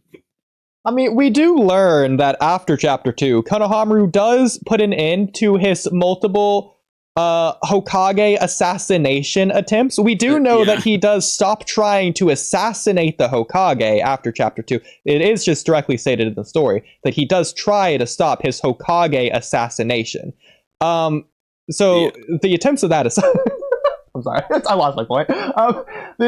But Naruto, like we were saying, Naruto does teach him how to become Hokage in Chapter 2. So in a way, he gave him all he needed to do for the rest of the story. Oh, you can't take any shortcuts. You gotta work hard and blah, blah, blah, and all that Chapter 2 stuff that he says. Episode 2 stuff that he says. But he still wants to become Hokage anyways, because it's not about that. It's more about becoming Hokage. And until you become Hokage, you haven't done it. Yeah, but in Konohamaru's case, the reason he wanted to do it was similar to Naruto. He wants to be acknowledged for who he is, not who his grandpa is. But he just stops talking about that, and nobody calls him honorable grandson anymore. So, like, now it just seems like he's just doing it for fun. Just because he said he was going to do it. That's where I see why you're saying that, but I think that's slightly unfair because it's how they connect to their past and like their origin, and like it's why it's important. They are who they are in the present because of that, and so if they want to keep being good, I mean, if Konohamaru didn't want to become Hokage anymore, it's almost like the lesson Naruto taught him in episode 2 almost goes to waste. Yeah, so in that sense, you could say that it's just really, it'd just be equal to Sarada then. Except it has that better start. But then again, Sarada has a nice, heartwarming feel behind it because of the Naruto Gaiden thing. But like, as a goal, I would say Konohamaru's is technically better. Like, Sarada, see, I think Naruto and Konohamaru's work better as a goal. Sarada's, it's like, I'm glad that she's a nice person, but it's not like, because Naruto and Konohamaru, it's like the difficult goal that like, especially Naruto, because it's not only it's like he has to get acknowledgement to get this goal, he's also, it's just all the odds are against him, and the reason he wants to do it is because of this important thing that he doesn't have. Sarada said like, "Aw, that's so sweet." And that's the end of it. Because it doesn't feel like a difficult goal. She's OP as shit. Everyone in the story likes her, except for Shikamaru when she's being a B-word to him. And understandably, he's pissed off at her. She's being a B-word to him. But, like, she has no difficulty getting acknowledgement. I mean, frickin' Soegi's just like, wow, are you sure you're a Geni? Like, you're OP as shit. Like, they're not looking at her like, oh yeah, you'll never be Hokage. When's anyone ever clowned on Sarada? Nobody does. The closest you got is Ryu called her a crazy psycho and she's beating his ass. It's like, you're not doubting her for any reason. You're just like, that's the, like, it'd be like, okay, imagine if, okay, you're senior year of high school, you're told, hey, you're number 1 in your class. And you're like, you know what? My goal is to be number 2 in the class. It's like, that's all you're aiming for? You're already there. Like, Sarada's already Hokage level. You know? It's like, yeah, no shit you can reach it. I see what you're saying, and I know why you're saying it. I agree. It's only a good thing for characters to have an active reason to pursue their goal. And if they complete their reason, they should probably adopt a new reason if they want to maintain that same goal. But I do think it's beyond just the goal. It's about the character and how it connects once again, to their origin, because it's a little bit more complex than just a goal to these characters. It's more than just a goal or just a need. No, I agree with that, but that didn't address the majority of what I just said, which is about the goal being like a challenge. Well, to be fair, Kamui, you interrupted me before I could finish, so it would make sense that I didn't address everything that you said. Okay. Sorry, that was funny. So tell me what the challenge is. It's like, okay, Kamui, you should write that down in pinned messages. Interrupt someone halfway through by saying you didn't address everything I said. That's just a funny idea. We should do that to like Mello or something. He's gonna get really mad. No, especially for Mello. Interrupt Mello like 5 words in and say, Mello, you didn't address any of what I said. Yeah, no, he gets like 2 words. He's like, okay, so that's what he's. At that point, he would know we're trolling us. That doesn't even count. But it would be funny. It would be. I forgot the point I was gonna make though. Guess I'm not gonna address everything you said. Well, okay, but well, I mean, like again, like. It's not to say that it's the easiest goal in the world for Sarada, but like compared to Naruto or even Konohamaru, it doesn't really feel like it's a challenging goal for her. And anyway, because she's both being acknowledged and just is strong enough. I mean, already, but then what she's separates stronger than all the previous Hokage. But what separates that from Naruto, then? Because Naruto is not only the strongest person in the village by the pain arc, he was acknowledged by the whole village by the end of it. Really, even before then. And he still wants to become Hokage just as much. Okay, so whereas, yes, and there's I mean, technically, that would be the reason why some people think Naruto could have been Hokage and ended soon after the pain arc, because they already did do a lot of that. But there were things that Naruto was missing. Yeah, how can become Hokage if I can't save his single friend? Basically tells him at the end of the anime, Naruto, you're too stupid. You need to mature more. There's that. There's, more importantly, what has Naruto not gotten yet? Sasuke. Well, if you read my paragraph, the culmination of everything, Sasuke. Yeah. Naruto himself wouldn't let himself be. If Kakashi Danzo was like, you know what, Naruto, you be Hokage. Naruto. Okay, this would be really interesting in character, whether Naruto would just take it, but based off what he says previously, he might turn it down for now and be like, I can't be Hokage yet, not till I save Sasuke. Like, he might do that in character, because... So, okay, this is a stupid semantics, but I could see Naruto taking it under this criteria, and sorry to nitpick with the interrupting thing that I'm saying, but... He might accept it because he thinks he can save Sasuke now. Because what he said is, how can I become Hokage if I can't even save a single friend? Okay. If he thinks he can, then under that condition, he might take it. Yeah, so that's where it gets tricky. But the point being, he's missing the Sasuke component. So, like, what is Sarada missing? Well, so you could argue that uncertainties about her feelings for Boruto that we didn't even know were uncertain or anything until this previous arc, and it already got resolved in this arc. You could argue that she gained something that she lost, which is a weird way of saying that. I mean, Naruto gained losing Sasuke, if that counts. You could argue that Sarada lost her father. She lost Sasuke, and that's part of the whole reason that she wanted to become Hokage in the first place. Just like Naruto. They both lost Sasuke. Okay, Oodie. Has Sarada made a single comment about that? Well, Boruto told Sarada that does she care? Does she care? Point to me what in the story suggests that she cares. We know common sense she should care. Common sense is that Sakura should care. But she doesn't seem to. I mean, Sarada acts like she cares some of the time. Like she tried to grab Hidari's soul thorn. So much that she doesn't talk to Sakura about it, and she cares so much that she doesn't even recognize Hidari.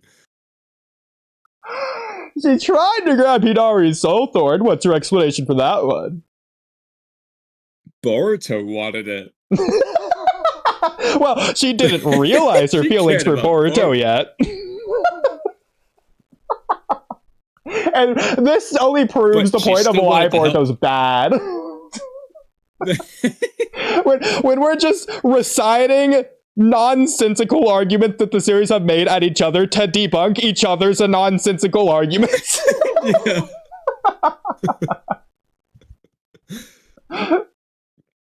Real quick, we don't need to get into the whole debate with me and Rudo, but I was just thinking about this, so I should share my screen for this. Okay. Share screen. Shout out Immortal who's just real quick, I know this is semantics, but like they're doing this, so I'm gonna complain about it. Just gonna get everything pulled up here. I should leave after this, by the way. Yeah, you're already like almost an hour later than you wanted to be. So Sumire, Sumire says, "Oh, I'm so sorry," and then Sarada's like, "Well, what you said, every single bit of it was absolutely true. Everything Sumire said in chapter 16 was absolutely true." Oh boy. Hold up, chapter 16. I beg to differ. So let's go see everything Sumire said. Have you considered the possibility that Boruto got hurt because we were there? Well, it's fine for her to ask Sarada if she's considered it. But, Oodie, let me ask you, Immortal, if you're listening. He's not. When and why was Boruto hurt in the Hidari invasion? Let's just say, when was he hurt? Before I give you the answer.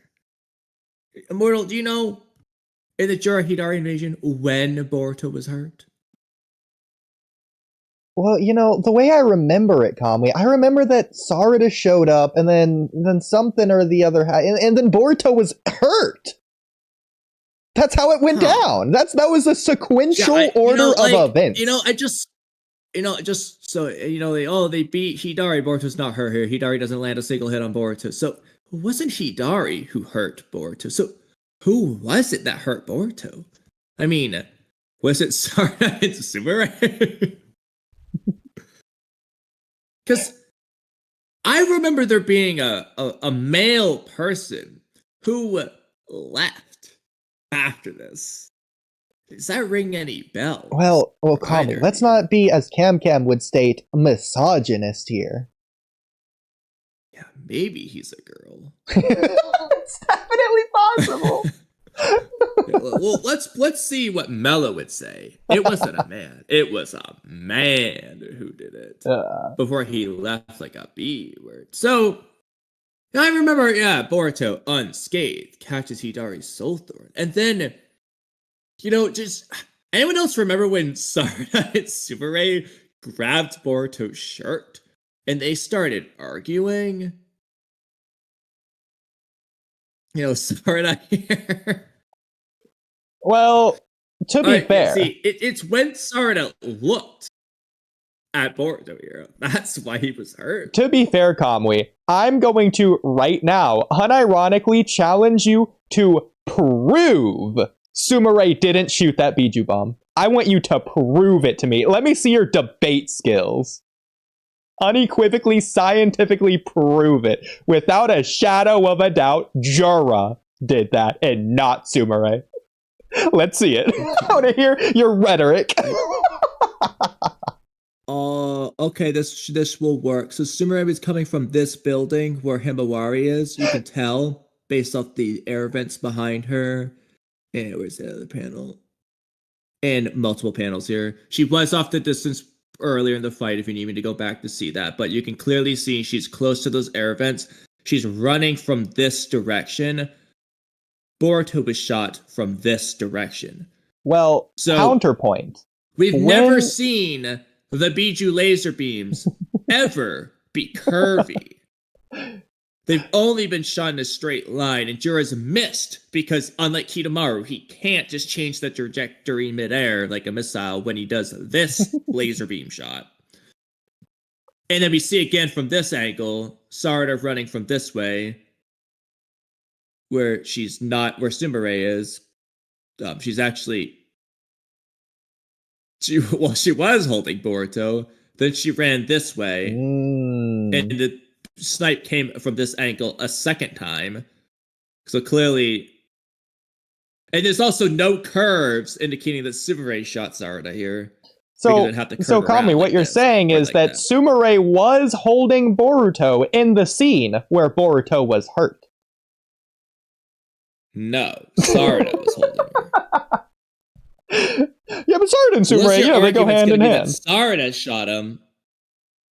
Well, okay. Well, okay, first, so I will go back to my previous debunk for your claim.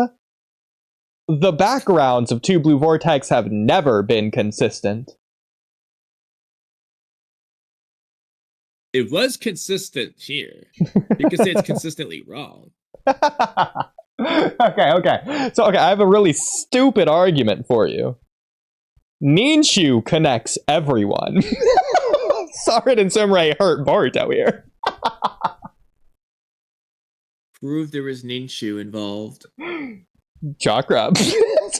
well, you know, Kamui, when two highly skilled shinobi... Oh, wait, no, that's the debunk there. That's the debunk. Sarada's highly skilled at this point of the series. And Sumire. Oh, I was going to argue that Jura's not a shinobi. That was the... I like mine, just to prove they're skilled. Yeah, they're not skilled. Okay, I guess I'll give it to you. It's also just Jura clearly shooting at you. Well, that is that. Wait a minute. I didn't realize Sarada was a pirate. Arg. She's really trying to scare Jura. Arg. Shiver me timbers, Jura. Is that what she thinks Hidari's called? Okay, no, we should Photoshop Connor Hopper to say, Arg, shiver me timbers? Question mark? I'll take the screenshot for you. Really dumb. And we should end it on that. Yes. So, Immortal, tell us who failed. And he's deafened.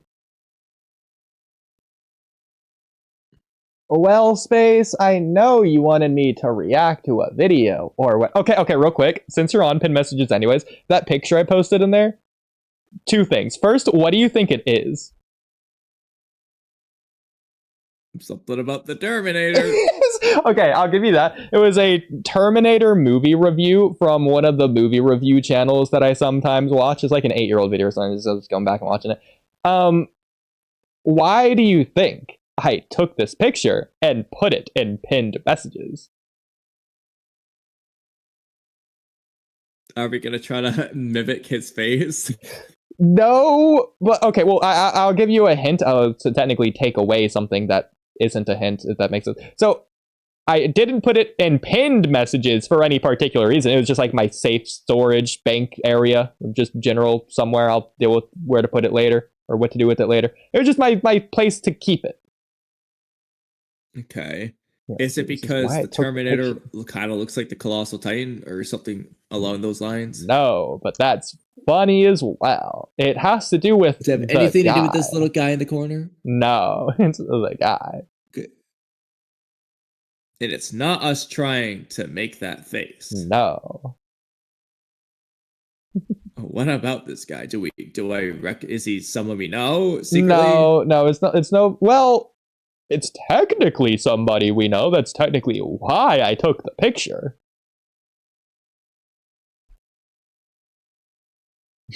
So what about the guy? I guess Well, this will give it away. It's someone fictitious we know. fictitious. Yeah. He's in a movie. Who? Oh, no, he's not in a movie. No, he's not in any movies actually. He might But be he's pretty fictitious. Does he write movies? No, he only reviews movies. It's not about him. But it's about the guy. Well, something about the guy. It's not the face he's making. This is so stupid. Well, it is about the face he's making. And the pose. What about it? They were not replicating Okay, okay. I took this picture because he really looks like he's doing that one Kawaki pose here. Okay, I was like, as you were saying it, I was like, okay, it's gonna be a pose. It's like Jura, it's Kawaki. Okay. Yeah, especially with, like, the red and, like, kind of grayish color behind him. It's like, oh, those like the perfect colors for this isn't like something he was intentionally doing. I just paused in like the perfect frame. It's just he was just like talking randomly normally. It's like, oh my god, it's Kawaki. That Kawaki pose. The colors work so well with it too. It's like, your breath stinks, pig. Like, I just see him saying it right there. Like, if there's a live action Kawaki, I wanted to be this guy. Are his lips chapped? I mean, zoom in, you tell me.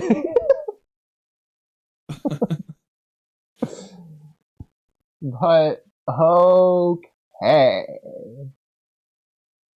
Well, I guess if Immortal isn't here. Space, is there a video you want me to react to, or no, or do you want to do, or... Space? I leave it up to you. If Space wants to join, you could talk MHA with him. That's true. But we know he's not gonna do that.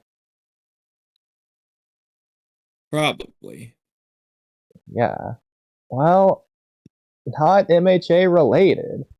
Shame to end the stream, but oh well. Now I was thinking of us talking about something.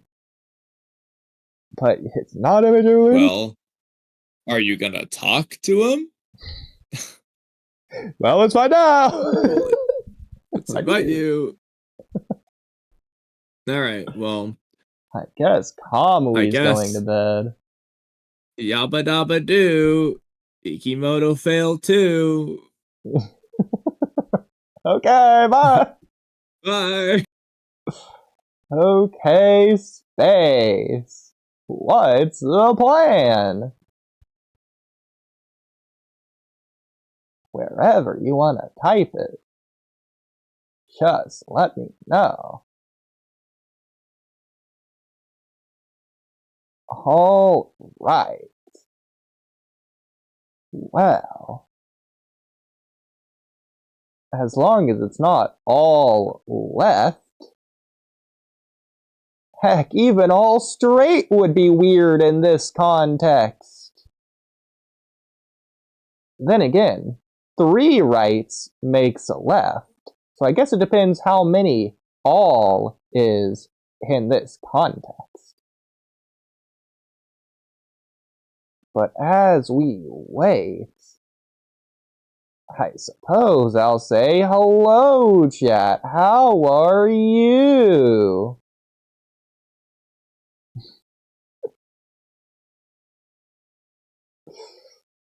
I'm just waiting on Space here. So remember that podcast topic about us trying to fit all of the animes we watched into a timeline? I do remember the topic being written and not talked about yet. Let's do a little preview of that. Okay. So I'm assuming you're going to type it out? Oh, Immortal left as well. Okay. You can start here. Well, I was afraid you were gonna say that. Okay. Well, while you type... Or not? Okay. Okay, couple ideas off the top of the dome here. So omnipotence, that obviously Boruto, Naruto's connected. Omnipotence can just make anything reality, and so that's how you can get to other universes pretty easily. You could say Ryuk from Death Note, he's from the Shinigami realm, except it's actually the Pure Lands. Oh, there you go. And maybe the Death Note is a Shinjutsu. I'm connecting it. Okay. The Curses from JJK, it's actually Edo Tensei. I'm working there.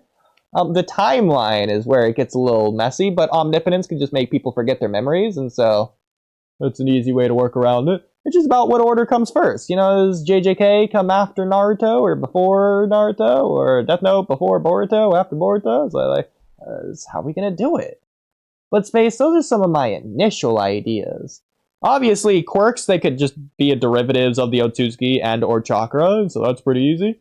I feel like MHA would take place... Oh, you know, I have an easy one for you. MHA just takes place on a different continent on the Naruto Earth. But it happens during Naruto. So when Kaguya comes down in the Divine Tree shenanigans, once that's done with on another continent, that's when that baby's born in China or whatever. You'll just have to, like, you know, ignore or get over the, like, nonsense of, like, the world knows the world in MHA. Aside from that, I have not seen Kill la Kill. Horror Kaiju number 8. One Punch Man. Okay, One Punch Man should probably come later in the timeline. Just for ridiculousness of, like, the power scaling. Ruby should also probably come either really late or really early. Probably late.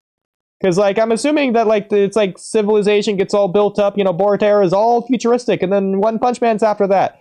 Maybe One Punch Man has Shinjutsu. He has chakra. I don't know. And then like civilization gets destroyed through whatever means in some other anime here, and then it gets rebuilt, and that's how you get to Ruby. Yeah, there you go. Since Ruby is sort of like post-apocalypse kind of feel in a weird way, like medieval vibes almost. Maybe Ruby takes place in the land of Radaku. Assassination Classroom is a crazy one to fit in because the moon being damaged. Okay. Obviously, the moon's damaged for the reasons that it's damaged in universe of Assassination Classroom, but if you want to say that's because Toneri split the room, that could work too.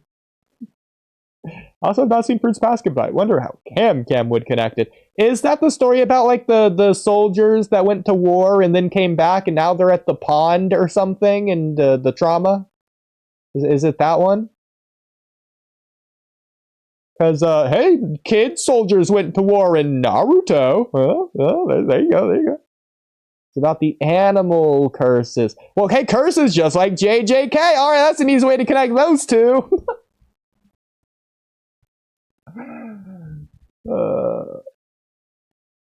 My idea so far. Now we have timeline 3 for me, which will be long.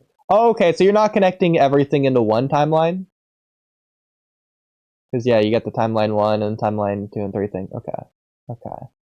I got you. Yeah, I see. It's probably easier that way, but it's also less fun if they aren't all connected in a ridiculous way. Trying to do it and was unable to because of stuff like the... Yeah. Well, I guess that's how you would just, like... You would also have to rewrite stuff instead of just fit it in.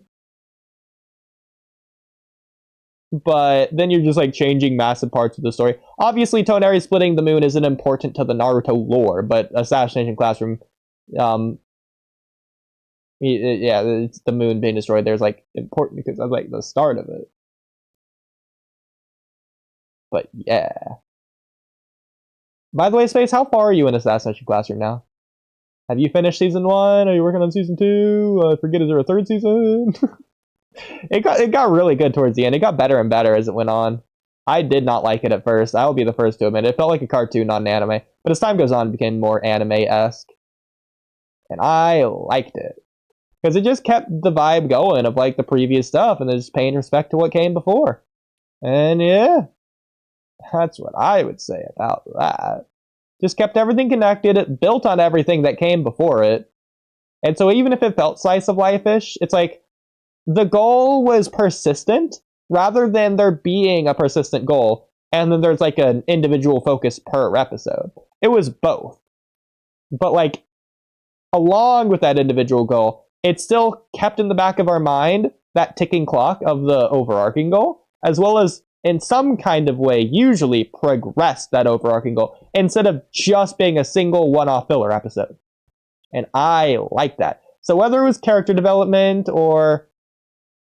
Yeah, I mean, realistically, that's what a slice of life is character development, and character development builds the way towards what the characters need to be to complete the goal, and so that kind of works too. Just like Naruto, he usually gets stronger when he gets character development, and he needs to become stronger to become Hokage and or overcome all of his obstacles. So in that kind of way, it's kind of like related. But yeah. But I wonder what else you think.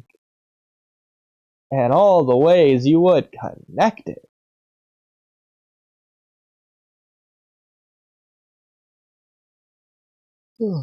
But let's see if anyone voted in the poll. Oh yeah, some people did. Couple people here. 24 so far. And half of the people thought the spoilers are an 8 out of 10, huh? Really?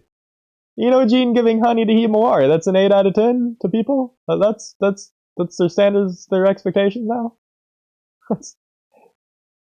When I think of 8 out of 10, I'm thinking like Baryon mode, Naruto versus Ishiki, it's like Orochimaru versus the third Hokage, that might be a little bit closer to like an 8 out of 10, but it's up there with Gene giving Himawari honey, I suppose so.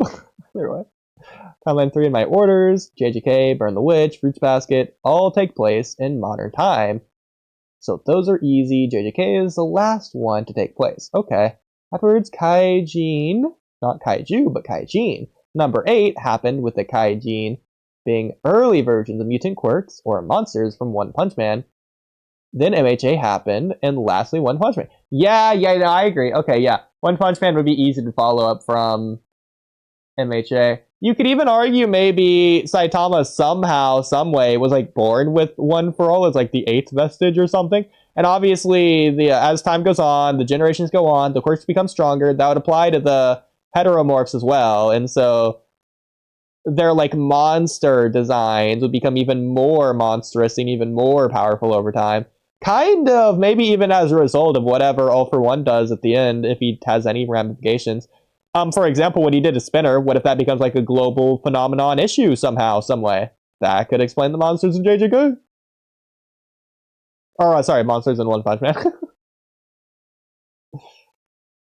But, yeah. Again, have not seen Kaiju number 8. All I know is that it's apparently the good Attack on Titan. Or is that a different series? I thought it was Kaiju number 8. Oh.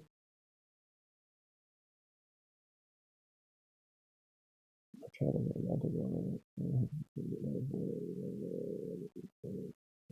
mean, that's just determination. That's not Japanese. Misspelled Kaiji number 8. Don't judge me. Well, don't worry, Space. I won't judge you for misspelling Kaijin number 8. I won't make fun of you for misspelling Kaijin number 8. Don't worry. I'll just heavily point it out. Anyways, timeline 3 is the most straightforward. I agree. It starts when we connect literally everything else, that it becomes a little bit more difficult. Yeah. It's not to say you can't do it. Like, again, I think Omnipotent Shinjutsu is a really easy workaround. Make people forget their memories. What about with the anime in Space? I've watched over 100. Let's keep that in mind.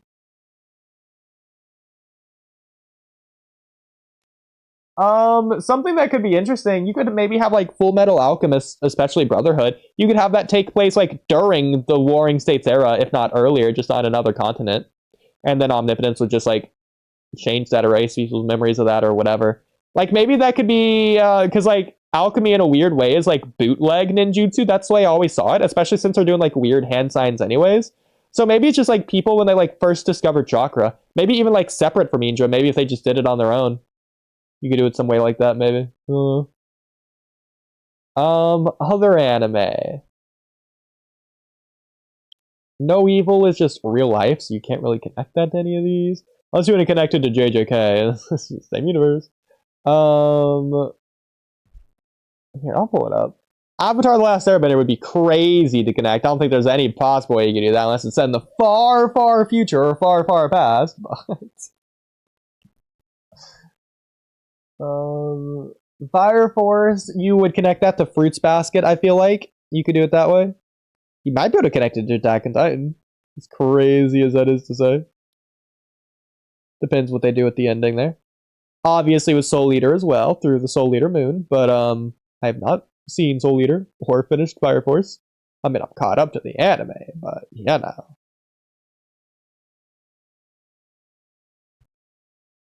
There's a couple present animes that you could just throw into whatever one you want. Whether it's Dead Man Wonderland or Non-Baka, you could throw those in. That's an easy one. Oh, any anime that deals or tackles like afterlife or purgatory, that's an easy one to throw in as well. Yeah, there's a couple in there that you could throw in through that. Be at the beginning, that's just like a mystery thing, so you could just throw that in the Death Note universe. That's easy. I mean, it's basically got Shinigami anyways. That's how you connect there. Just make them all Shinigami. Even though they're technically like gold drug things, but besides that. Weird experiments. Inuyazaki, what was it? Inuyazuka, I think it is. That could go with the Death Note universe as well. With the be at the beginning. That could work. Oh, one of the worst anime of all time. The one where they paused time for like the entire anime. That was like on the bottom of my list. Yeah, like Kokuo. I think that's the name of it. Kokuo. That could go in there. Same universe. Similar explanations. I think that works. Sort of connecting the dots here. Instead of explaining why, just connecting the dots for now, but yeah.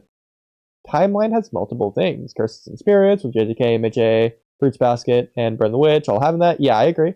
Monsters / not human stuff, MHA and One Punch Man, Kaiju number 8, and even Fruits Basket. Something weird you could do is maybe you could connect Attack on Titan to like the JJK universe. Since you could argue that whatever JJK things they do to manifest spirits could be the same thing Ymir does to manifest titans. I mean, that worm was still out there, the hallucinogenia. So you could just say that's doing it in the paths. It's making the spirits. You could also say it's also adding, maybe if like those people were like subjects of Ymir or Eldians or whatever, if it still connected them somehow, maybe that's how it gives them quirks or chakra or powers or abilities or whatever you want to say. Maybe it was the original Tintails, that worm, or the original Otsutsuki. Yeah, there you go. Even connecting to Fire Force, you could say it's the original whatever there. The original demon from it, yeah, that rabbit dude, you could say it's that. Since the origins of curses is unknown, then stuff like Burn the Witch and Fruits Basket can still work. Interesting. I mean, they might connect it through the new JJK sequel manga, but I guess we'll have to wait and see for that one. Batum, you can just throw that into like literally any of them. That's funny. I like Batum. That's a fun one. That's a classic. They just take a couple people and like throw them in an island and make them kill everyone. Freaking cool. Basically Fortnite button in real life, and with grenades.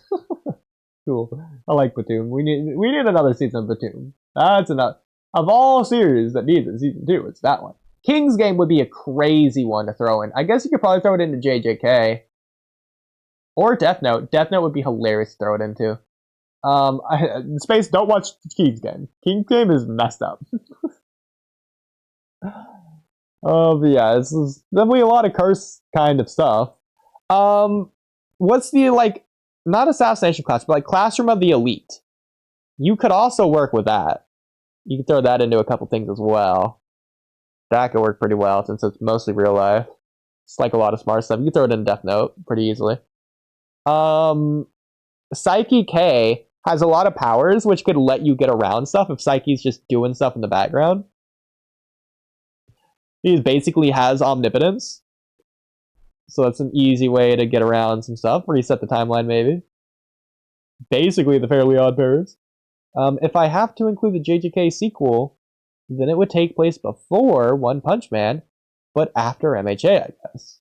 Interesting. Well, obviously, you could throw Mob Psycho into the One Punch Man universe as well. I mean, that sort of just works if he's a psychic. Again, most anime that take place in modern times are very easy to deal with. Oh, you know what? Since we're dealing with psychics, anyways, you could throw Avatar: The Last Airbender in there as well. Same universe. You could just say it's a prequel. Avatar: The Last Airbender, in that case. Could get to it that way. Same with Psyche K. He's like a psychic. Sort of in the name. Just a very OP one. But yeah.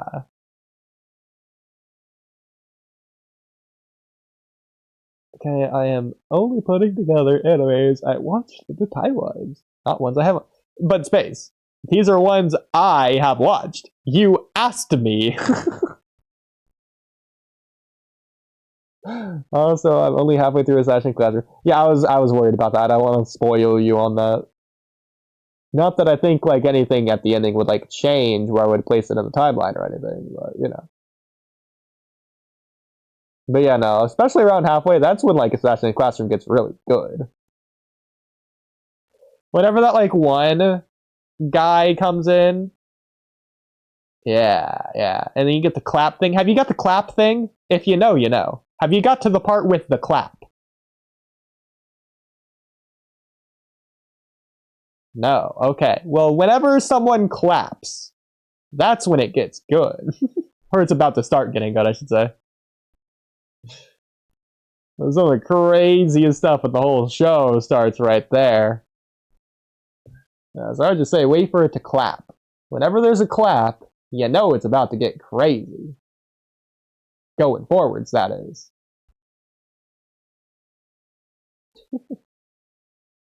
If you know, you know. I mean, technically in a way that's a spoiler, but not really. Also, I will say, I am not including any of the Fate animes in this timeline, because I don't want to think about them right now. Well, there's a lot of isekais that you could throw in, but I feel like it sort of goes against the point. Like Sword Art Online, you could throw that in the same universe as Death Note, since that's basically Earth. Oh, you know what? The Gargantua anime with like the green squids, that'd be hard to fit in. You could say it takes place at a different part of Earth, or like over the ocean or whatever, but it'd have to be like one of the magical timelines, probably. Maybe not. You know what? Okay, I don't know how, but some way, some other, I would throw Anohana into that Gargantua planet of the Verdes or whatever it is anime. That's a funny combination right there. Whatever magical shenanigans to get to the afterlife or spirits or whatever there. It's freaking hilarious. Zombie animes is kind of funny to think about as well. Whether it's I forget what are the zombie animes. Archduke, we're not discussing any Naruto anymore since Kamui had to go to bed, but we're still streaming. In fact, if you wanted to talk, feel free. Something that One Punch Man. Oh, you know, okay, One Piece could totally go on the Gargantua anime, the green squid one. Something that One Punch Man adds to this is limited. You know, the thing that season 3 will talk about. Hello, Archduke! Well, you're muted right now, but when you get the chance, and you don't have to talk if you don't want to. But if you want to, feel free. One Punch Man, that's limited. That's season 3 we'll talk about. Garo? Cosmic Garo? I don't know. I have not seen the manga. You know what that doctor talks about in the trailer. I don't. I would rather wait for the anime than to see trailers. Generally. Nowadays, anyways. Not as much in the past. But hello, Archduke!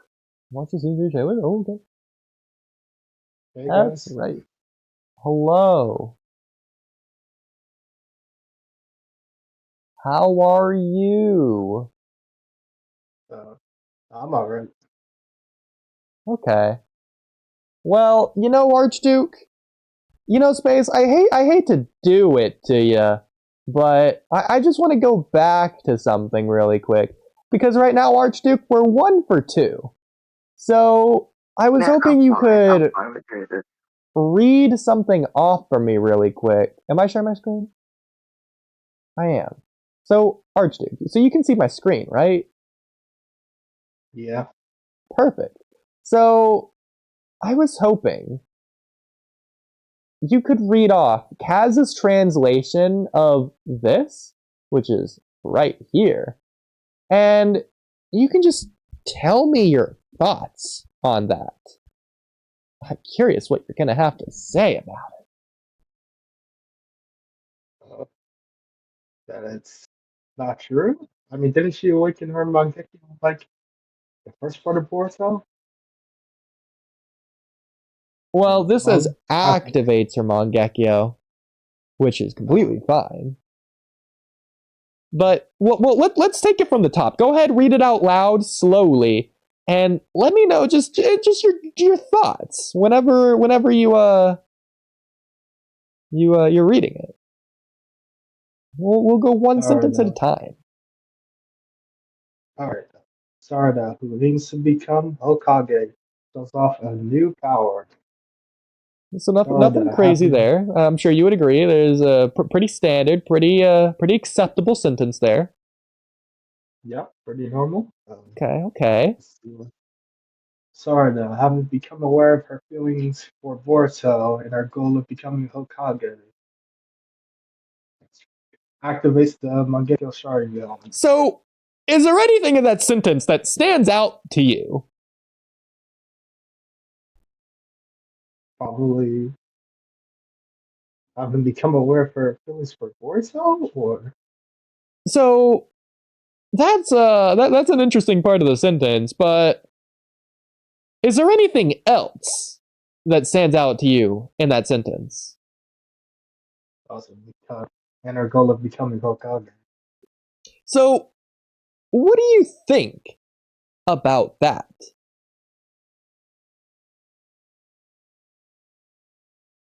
Isn't she pretty aware of both those things before the events of this chapter? Yeah, so okay. Let's just to really rub it in and drive the point home. Let's just say this sentence again, but don't read this part. Sarada, having become aware of her feelings, her goal of becoming Hokage. So, what do you think about that?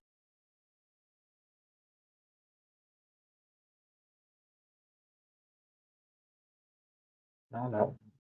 I feel like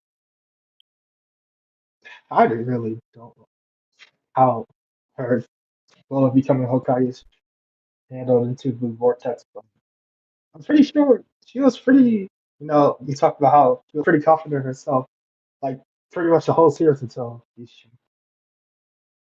I don't know. I feel like that's Yeah, it becomes kind of even weird. worse if we exclude this part of the sentence. As it's probably meant to be read. Yeah, that's just if you remove that, that's just not true. Yeah, So you want to so speak to me, Hokage since like chapter 1, right? well, I Even mean, before that. it depends on whether or not you're Shonen Jump or not. So Archduke, are you Shonen Jump? No, I don't believe I am. Okay, so you're not Shonen Jump, the owners and creators of the Boruto manga and IP. That's correct. Oh, well, so why do you think Shonen Jump would say this? Wait, this is an official Shonen Jump statement? Yes. Oh my god. The series is so good. I You know what? I'm gonna chop it up to incompetence. At least that's what I hope, because I feel like any other option is just way worse. I mean, we all know they clearly don't read their own. At least the shonen jump. That's Boruto. Because this is awful. Yep.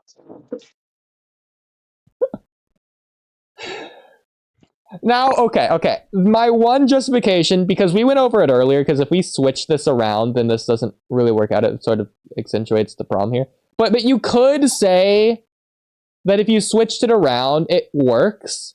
To say that, like, having become aware of her feelings for Boruto is separate. It's like its own clause. So, like, if you switch it around, Sarada, with her goal of becoming Hokage, and having become aware of her feelings for Boruto, activates the Mangekyo Sharingan. So if you treat it as these two separate clauses, and she's not becoming aware of her goal of becoming Hokage, or her feelings of becoming Hokage, or any of that, that's better. But I don't see a way that you can, like, reverse these two, which is part of the problem. Yeah, the tying them both in it's just not good. Yeah, because, like, you have to add in words which just fundamentally change the meaning for it to make sense at all. Because if you just reverse it, Sarada, her goal of becoming Hokage, and having become aware of her feelings for Boruto, that doesn't make... That's not English. So. Yeah. So, yeah. Usually give them a pass, probably. Oh, okay. This is stupid. This actually can work. Okay. If the clause isn't having become aware of her feelings for Boruto, if the clause is become aware of her feelings for Boruto, now if you reverse it, it does work. We'll also just add the word and in there. Sarada, having her goal of becoming Hokage, and become aware of her feelings for Boruto. Okay, that doesn't really work because it's present tense and then not. So I don't know. Ignoring that. Yeah. I really don't get why. And you only just wanted to become aware of Vortex. And having it has anything. Yeah. I don't know. This is where we need a grammar teacher to come in. But either way. I can't believe this is official jump. That's so crazy. I know, bro. That's so stupid. Let's see, what is this? Hatsupai? Hatsudai? Yeah, let's see what this is. So something happens on my birthday. Hatsubai? It is sale. Okay, well. Okay, so I guess for my birthday, they're selling me ruining Sarada. Amazing birthday gift. So I think this is the kanji for Friday. Let me just double check if it's on a Friday today. Hey, look at me, I read Japanese!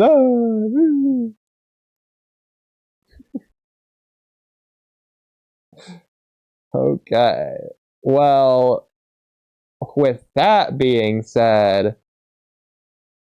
Oh yeah, on sale, October 3rd. V-Jump promotional in WSJ.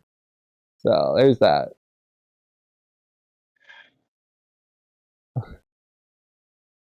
I swear don't make this into a scaling thing. The other thing. Until this day, this panel of Faraday is tough AF. It should be a like artwork in Hall of Fame. See, this is why we just love Jonathan Oliver.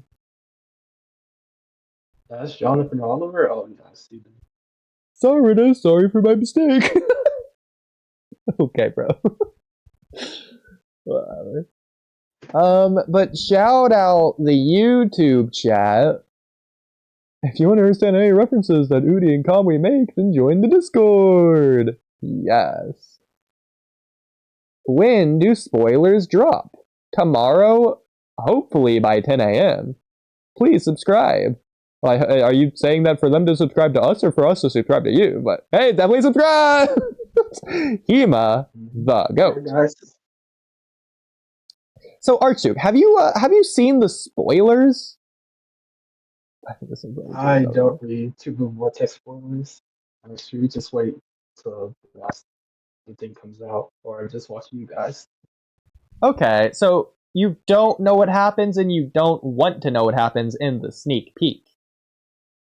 More or less, and more like I don't really care at this point. But I mean, if I guess, well, I'm not gonna cry about it. Okay, that's fair. That's fair. Well, in that case, I won't spoil you of what happened, but I will say the Himawari pancake situation has been revitalized in a bad way. Oh, really? It's more of what they didn't do than what they did do. But it's about what they did do. So it's very problematic. Let's just say there was a perfect opportunity for something to have been pancake related, and it wasn't. Then mess up Jura again. It ruined the chapter for me. Oh, it's not bad, huh? It's no, well, to be fair, for you and 99.999% of Boruto fans, it's not a big deal to the point that it's going to mean nothing to you. But to me, it means everything. I see. Yeah. Can't believe they did that. Do you have any topics for me, though? Topics for you? Yeah. I feel like it'd just be more just complaining about how interesting Tufu Vortex is. Well, it's definitely not, which is the problem. Yeah. To be fair, like how interesting, like how bad a series can get. Well, it's And interesting how bad it's been, but like, it's interesting just how irrational Ikimoto can make his villains, and all his characters for that matter. How far we've fallen. It's kept me interested, and how much me and Kamui can sink to new depths to review it. Yeah. Just how much we can say on it. I'll give it that. When it comes to interesting, you usually have something to say on it. Me and Kamui haven't had more to say on it than ever recently. Yeah, it's just We still have more to say on Chapter 25, and Chapter 26 is right around the corner. It feels like all we've done is cover Chapter 25. yeah. There's always more to say. But, anyway. Oh, yeah? What's up? What was that? That's just saying. So much to talk about. Ending it good. Fair enough. Well, Martin Silva definitely had a lot to say when they said, "We know there would be no romance in the Two Blue Vortex, but the big question is which one of those people said that every Uzumaki needs its blonde? Was it Kishimoto, Ikimoto, or someone else in the staff?"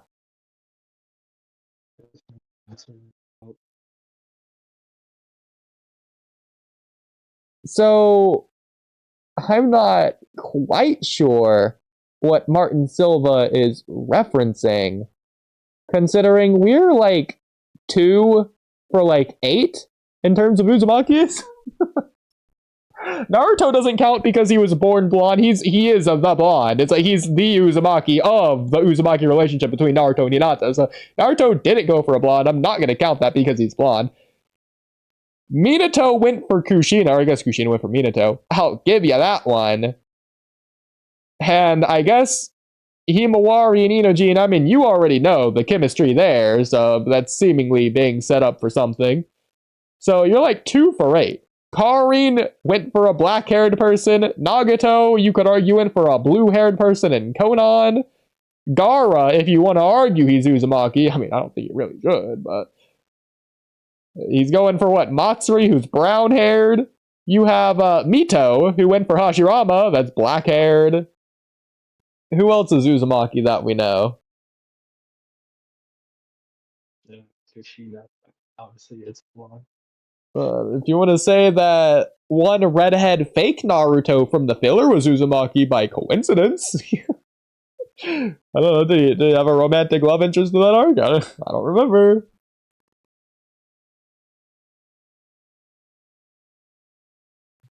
Boruto, he's Uzumaki technically. He's also blonde, so again, I'm not going to count him. But he's not going after a blonde, regardless of who he goes after.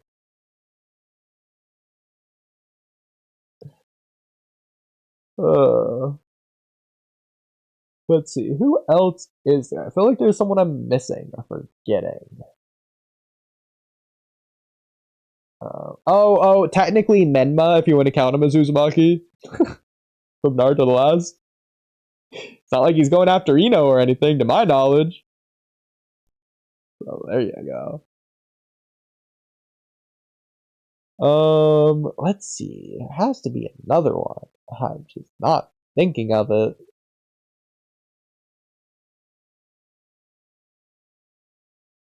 I mean, technically, you could go back to, like, Hagoromo if you want to consider a Uzumaki. But if anything, he's probably more Senju, but that's not really how that works. I don't know. But I'm gonna say Ikimoto just because it's funny to answer that question. But anyways... well, if no one else has anything else to say...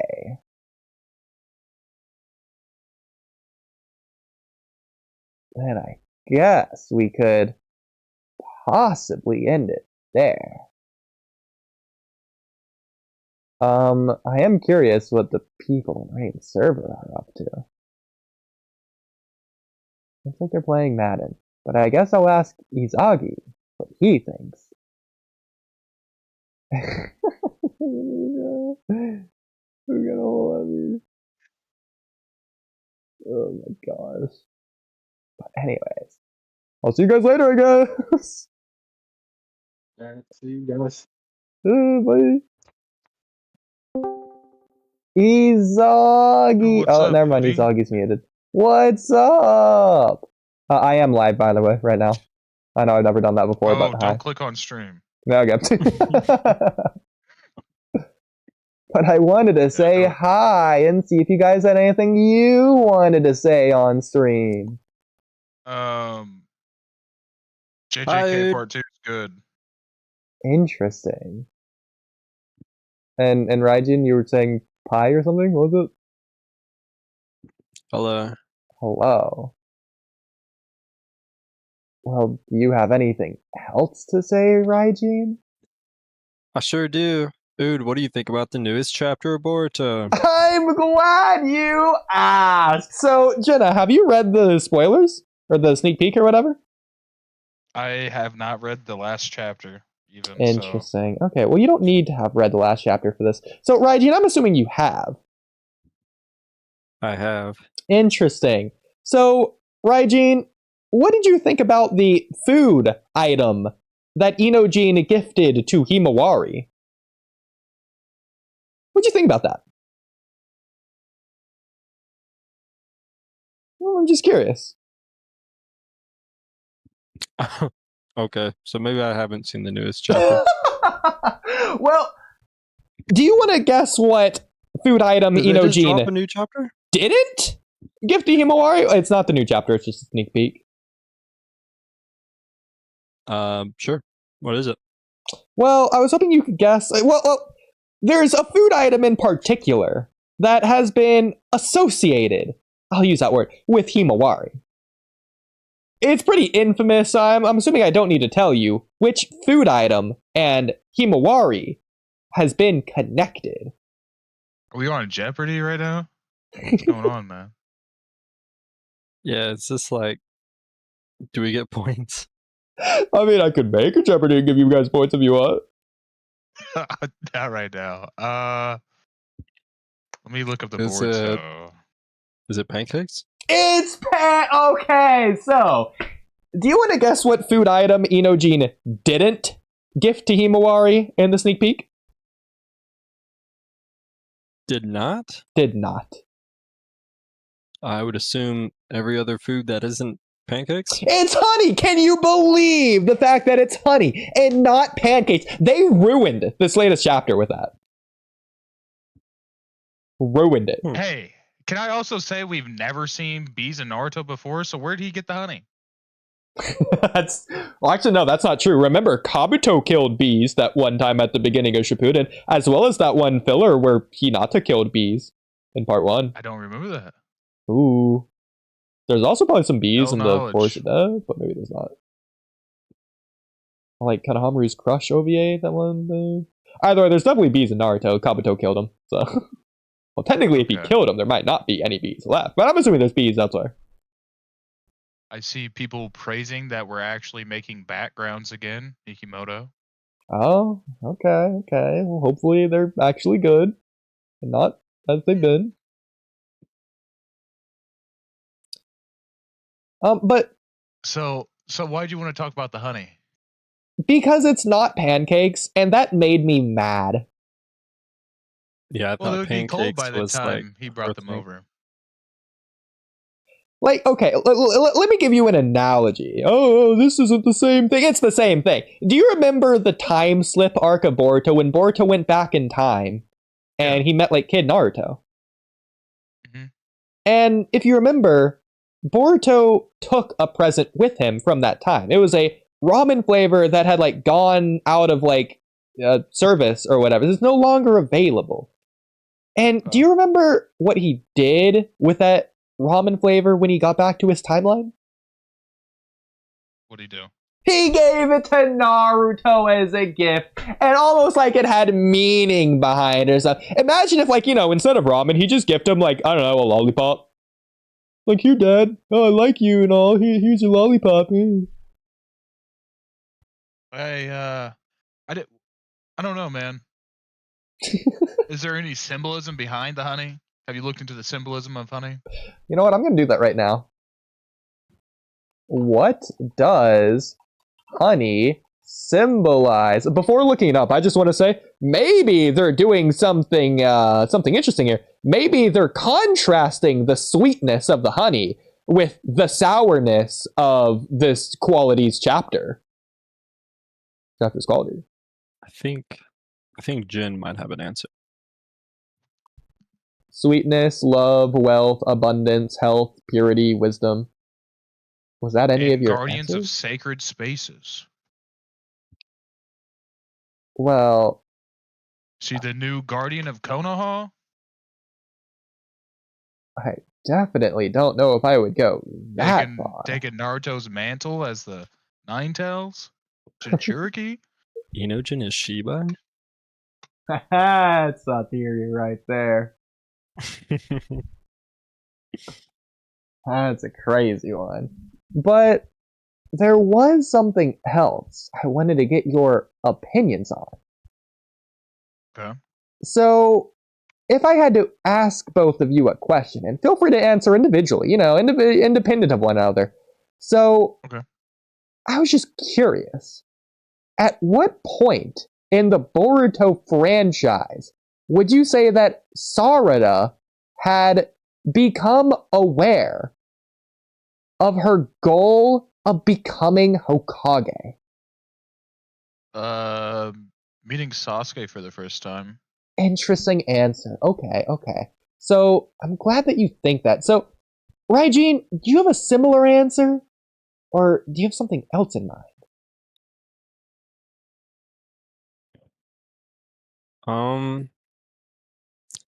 I'll be honest, I don't really have an answer, but I'll say that I think Boruto is definitely a huge influence in it. Interesting. So, Well, Jenna. part of me, Yeah. Go ahead. I mean, I haven't seen the anime in a while, but I feel like the context that the anime was pushing was that she was like Naruto was extremely influential on her. Yeah. Yeah. So I kind of always just looked at it like Sarada looked up to Naruto. Yeah, ever since Naruto And maybe Gaiden, that's actually the first time where she mentioned. Catalyst. Yeah, it was a Naruto Gaiden, which takes place before Boruto Chapter 1. That's actually the first time when she mentions the goal. Interesting. Why but Sasuke though? it's tangentially related with family shenanigans. But He's being Jenna, a bum dad.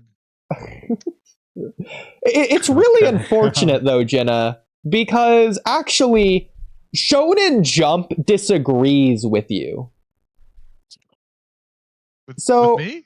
Yeah, so I'll go ahead and share my screen so that you can see Shonen Jump's answer. So Raijin or Jenna, which one of you would like to read this before I go to the tab so you can read it? Okay. I'll let the Discord app, man. Yeah, so Jenna, feel free to read this.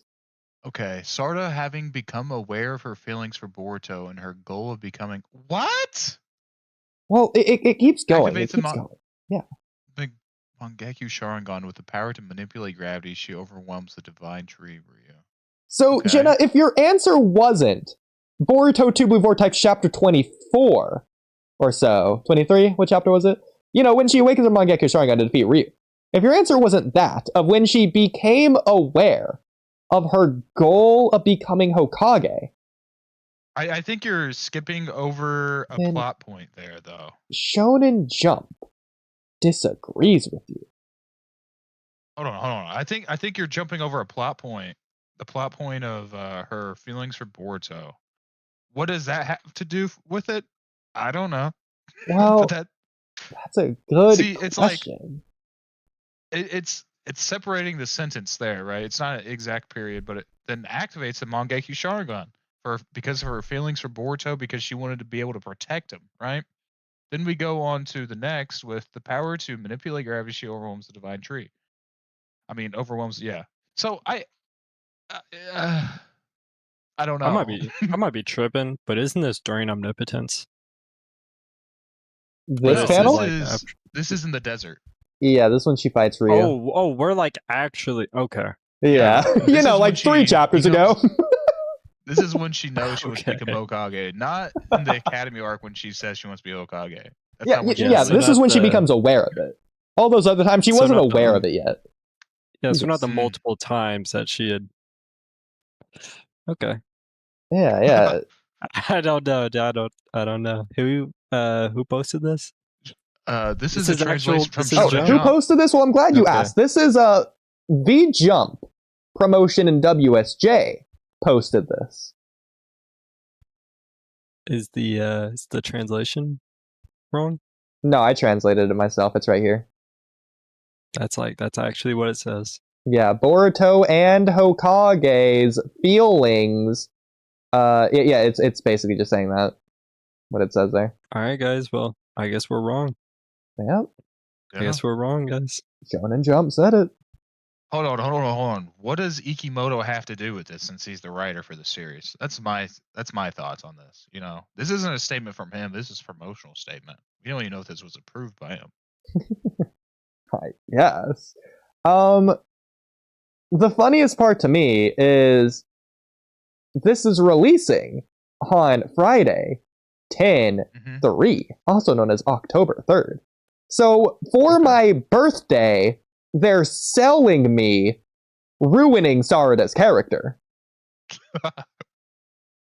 That's good, right? Maybe Kishimoto took over control again then.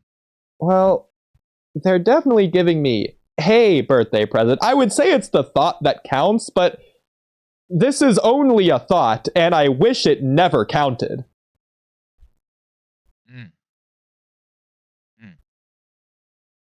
Okay. So, when did this come to your attention? Well, when was this posted? September 15th is when this came to my attention. Yesterday? Yeah. Okay. Yeah, I don't know, man. That's silly. I agree. Nicest way I can put it. It's silly. Now, like you're saying, there are justifications, like you can just separate the clauses and reverse it, but then it still just doesn't really make sense. Yeah. So, I don't know. It's like not really justifiable in my opinion. It's just ridiculous. Yeah, I feel like they could have left out the Hokage part here. Yeah. Yeah, I was gonna say I agree with that first half, but yeah, I don't even know. then, that's not even when she becomes aware of her feelings for Boruto. Exactly. I would still be complaining about that. They're on the couch and they're talking. Well, that's why I was thinking this might be like a. That's why I was thinking like this might have been like a translation thing, because it's just like I can see what they were going for, but wording it like that, it's just like that's just wrong.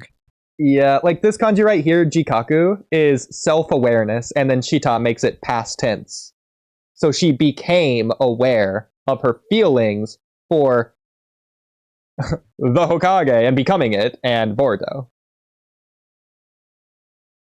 Yeah, I think we're just wrong, guys. I don't know. Guess so. I don't know if the promotional people read the actual chapters at this point. I don't know if they read the franchise at this point. I guess it's time for a TBV reread. I've been remembering shit incorrectly, I guess. I'm gonna have to go back to Naruto Gaiden. We're just getting old or something. I think the best place it starts with Naruto the Last, though. I think that's where we should start. Got a point. No, but you actually do have a point on the fact that, because we didn't even like address this earlier, but yeah, she doesn't become aware of her feelings for Boruto here. She already was aware of the feelings. You could say she becomes cognizant of like her actual true feelings, or accepts her feelings. I'd be a lot better with. But like in this latest chapter, Jen, I know you said you didn't read it, but in this latest chapter, Sarada explains to Sumire that she's like been aware of her feelings for Boruto for a long time, and those feelings have confused her, and she's been trying to sort through them.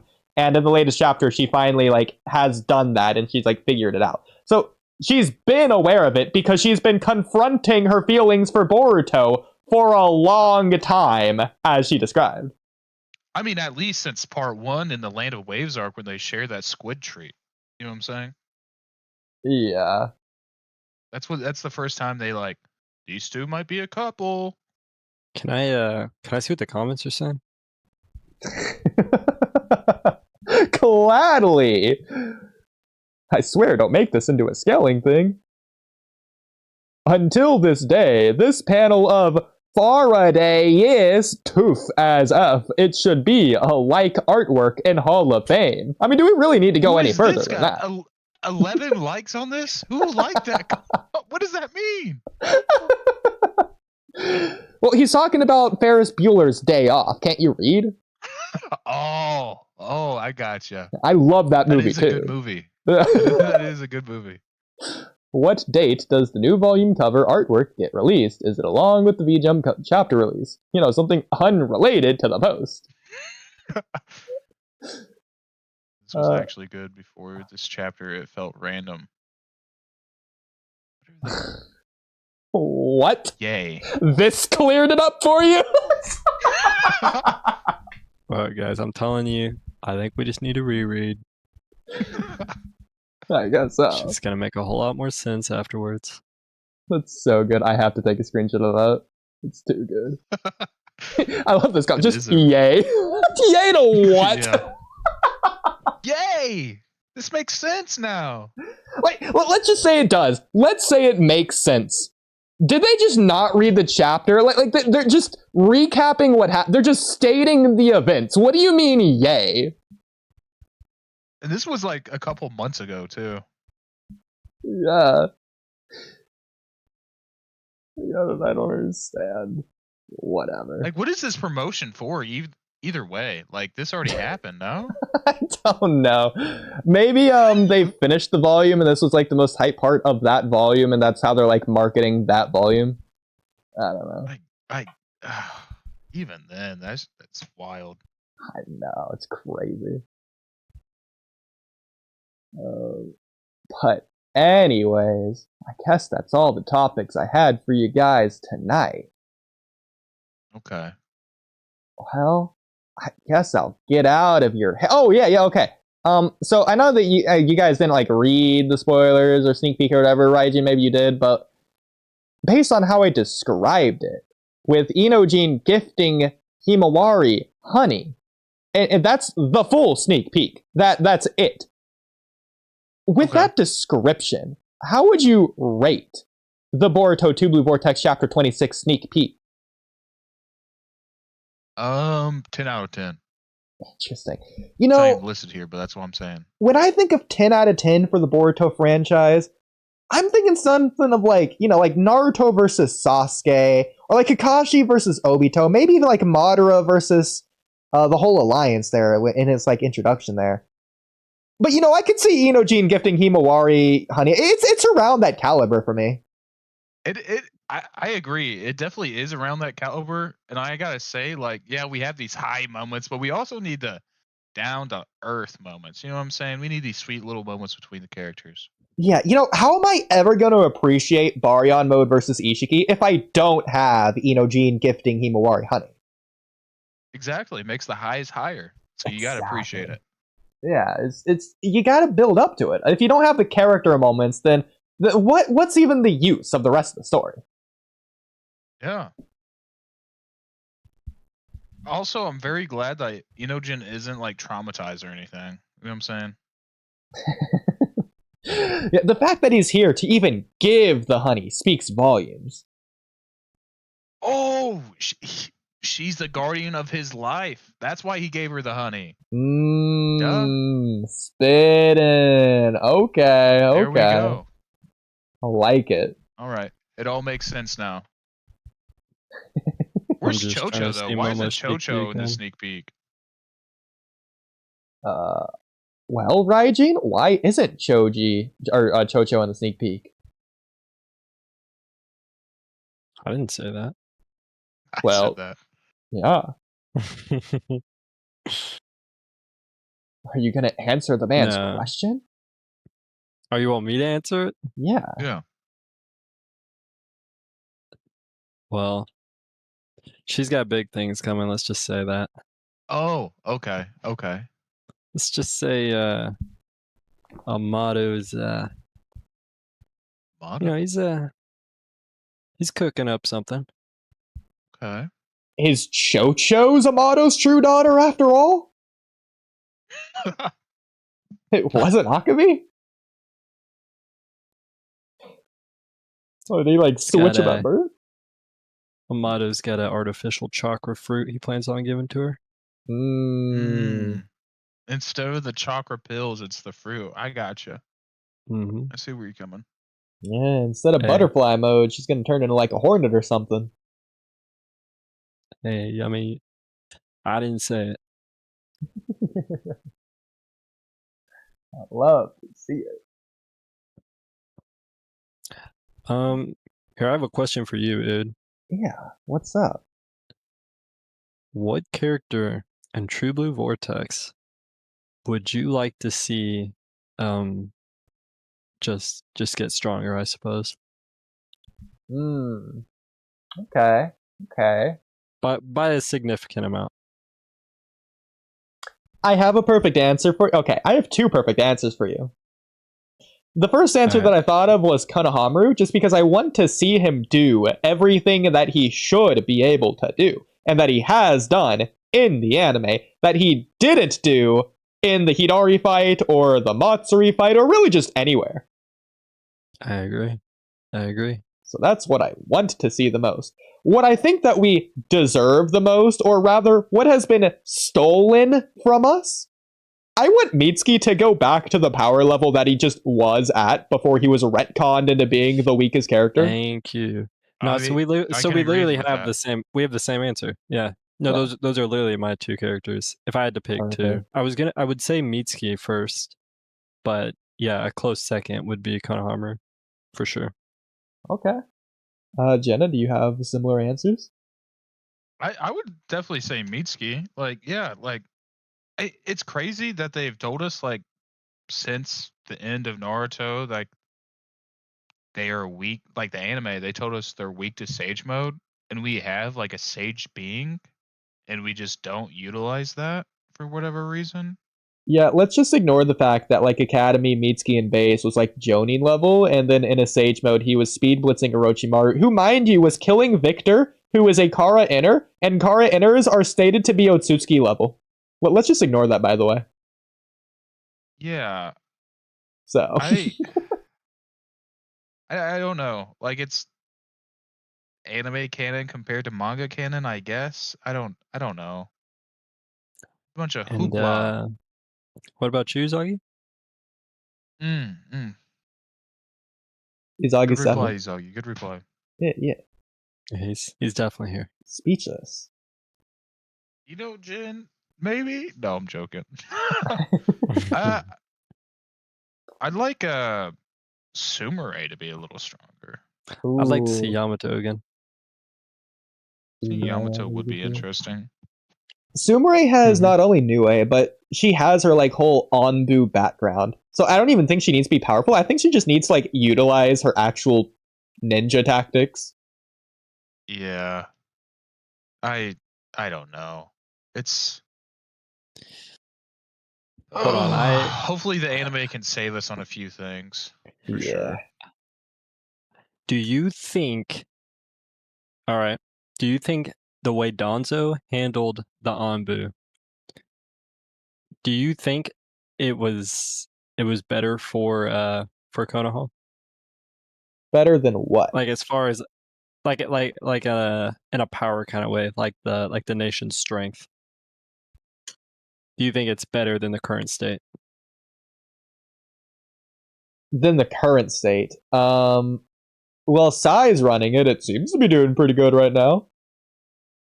See, the problem is it's kind of impossible to compare because in order to compare it, the current era wouldn't need to be possible. It can't be in an era of peace. Because in the Anbu, what's the point? Yeah. No. I hear you. I mean, to be fair, I don't know, man. Dude, some of that shit Donzo was doing was like obviously unethical as fuck. But he was pumping out some heavy hitters. I mean, it worked. Oh yeah. I don't Tachi, know, man. We need, Kakashi, dude. I'm telling you, Yamato, we need some characters Sai. like that. We need some wood style users. I don't think wood style users is really stopping. Well, to be fair, You know. we do have Moegi. Hey, whoa. We have who? Moegi. Moegi knows wood style? Yes. Yeah. Yeah. No, bro. I know. She does. She does. She utilizes it so much. I don't know how you forgot about that. Dude, I don't. Like the most important part of her character, dude. Is it? I mean, definitely. It doesn't have to be important. It's the most important part of her character. Name one thing that's more important than that with Moegi's character. Konohamaru. That's not Moegi's character. I don't know, man. No, I think Orochi's like Konohamaru. That's just kind of like Konohamaru's like chick. Is all I think of. Oh, there you go. Well, she's got wood style. Hey, man. Well, I guess I like her more than I thought. Okay. Well, you know, this whole Moegi trivia really sparked something in me. And since Jin mentioned a sort of Jeopardy earlier. Maybe you guys want to play a quick IQ game. You know, test your IQ like Shikamaru or whatever. Oh, word. Oh no. Yeah, so I have a list of questions here. Again, they're on my screen. And so, You know, let's see. NC Hammer Impossible Quiz. All right. I love NC Hammer. Let's see. Here's a good one. So we'll start with this one. So, who knows the deal with the Uchiha clan? Is there any context for this? It's a character who knows it. What deal are we talking about? The deal. Is it Itachi? It's not Itachi. Shisui? Shisui's is not confirmed to know the deal. There is one character in particular who knows the deal with the Uchiha clan. But I'll give you this. They directly state that they know the deal with the Uchiha clan. Toby Rama. And it's the only character to do that. Danzo? I've not listed it yet. I think the answer is going to throw you for a loop. How many guesses do we get? Do we just go until we get it? I'll give you both one more guess. Okay. Genma. It's not him. Raijin, do you know? Dude, I feel like it's Hiruzen. Oh, well, what if I told you it's actually Sakura? What? Sasuke, I know the deal with your clan. If the context was here, I would know. It's about the... Well, I didn't want to give it away. I'm gonna be so honest. I thought we were talking about like the truth behind like the Uchiha slaughtering. Well, no, we're talking about the deal. I made that abundantly clear. We're talking about this clearly, but what the fuck? Well, yeah, I made it abundantly clear that we were specifically talking about. Okay, next question. We're talking about this panel in specific. Here's a good one. Here's an actual one. It's not like a trick question or anything. When did Naruto first use the Nine Tails?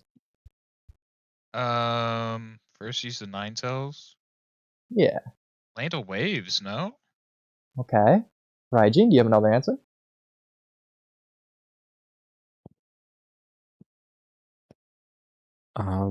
Any guesses? This has got to be like way earlier than what I'm thinking. Pretty simple, pretty straightforward. I know I'm trying to get you to ask something you haven't watched in probably like 20 years or something. Either way. I'll give you this. I'm gonna say. Yeah, go ahead. I'll say Mizuki. Mizuki. That actually is the correct answer. Ooh, okay. So, Jenna, I don't blame you. The anime changed it to blue chakra. It's right before, like, he's doing the wind up for the shuriken, the Fuma shuriken, right before Aruka jumps in the way. He's calling Naruto a demon. Naruto in the anime has like a blue chakra outburst. In the anime, it's like red, but not only just like the colors or whatever, because you could say that's fan colors. He also has like the fingernails elongated and stuff. Yeah. See, and that's what I was remembering too. So yeah, I wasn't even thinking about like the aura or anything. I was just thinking of like the half-ass transformation he kind of took on. Okay. Next question. Sure. Real quick, I just want to show it to you. Let's see where I have it. Intro pictures. Maybe not. I did just want to find it really quick, just so you can see. Well, we'll get to that in just a second, because maybe I don't have it. Where is it? Where it is. And I don't want to make you wait forever. Alright, we'll just go on to the next one then. I can't find it. Unless it's here. I doubt it's here. Okay, it's not here. Okay. Next question. What land was Tenji's enemy? Tenji. That's what I'm thinking. I'm like, who the fuck was Tenchi?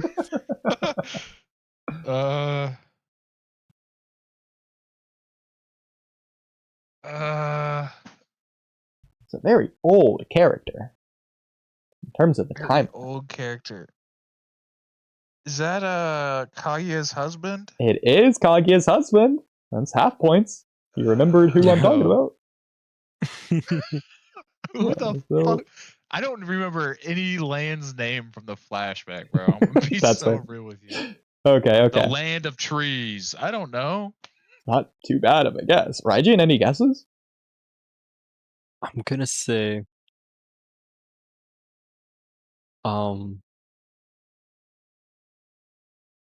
yeah. You know what? I'm gonna give you a stupid hint and I'm see if you can guess it from that. It I'm gonna isn't. say land Oh yeah, go ahead. Land of Fire. Wasn't Fuck it. Land of Fire. Okay, so I'm gonna give you both a stupid hint and see if you can just randomly guess it from my hint alone. It's not Okay. this land. That land? It's the land of that. Yes. What? Yep. That's the name of the land. All right. Okay. Oh, fuck you, dude. Gato's company. What's it Just called? joking. You guys remember? What is? Who the fuck is Gato? Wait. Wait. That's the guy in the land of waves. The It one that was is. trying to stop the It's like the bridge from being bridge built. company or something. Well, No, that he was was trying to Cosmo. stop the bridge from being built. There you go. Yeah. So what was this company called? Well, he was a shipping company. Oh, okay. That's What yeah. was it called? Yeah. I mean, you basically are like halfway there based on that.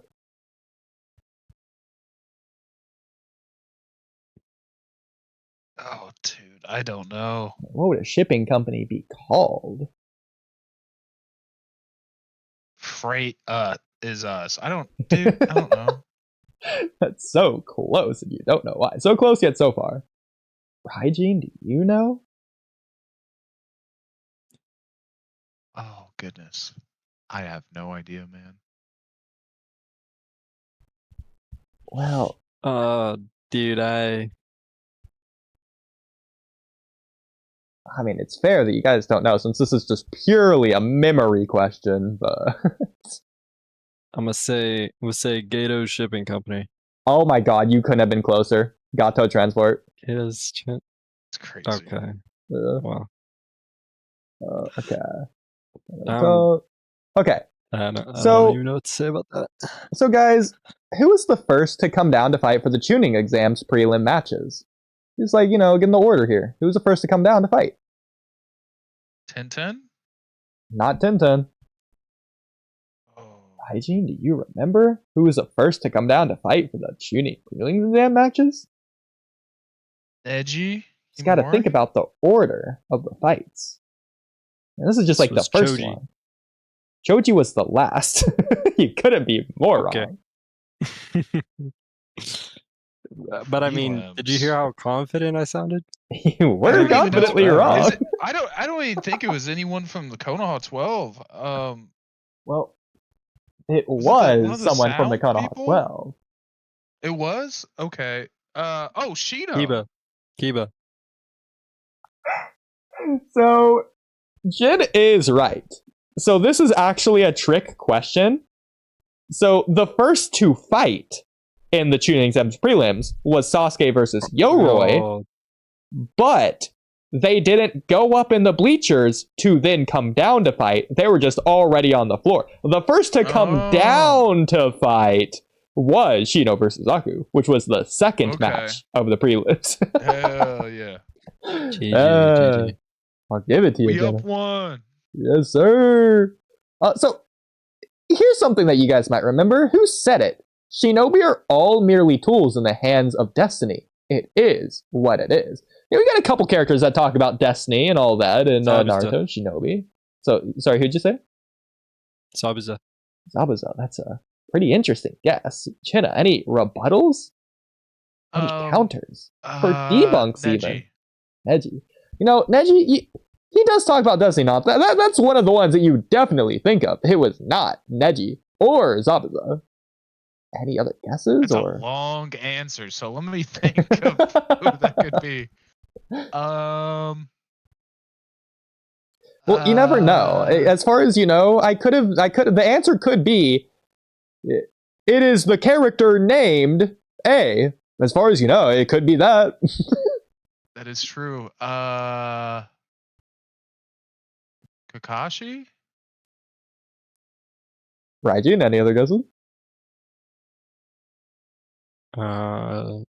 Yahiko. Oh, that's a good one too. It actually was Kakashi at Zabuza's grave. Oh, let's go! No. Yeah. Let's go! Yeah. All right, so I was thinking the right arc. Yeah, you were. I was like, oh, I can't believe you got that. But yeah, no, the Destiny thing was Yeah. meant to throw you off because of Neji, so I'm glad you did say that. Okay. just what's Neji's answer? Neji's master stroke. Yeah, it's a perfect question. There's nothing wrong with this question. That's a Eight real one? trigrams? It's real, yeah. Well, I'll give you this. Guy says it. It's taijutsu? Well, it's one of his moves in particular. It's a specific one move that he did.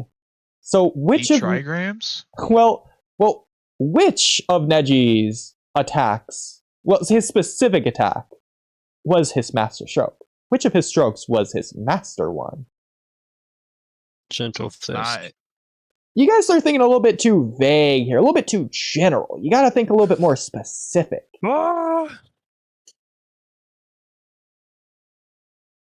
Dude, I don't know.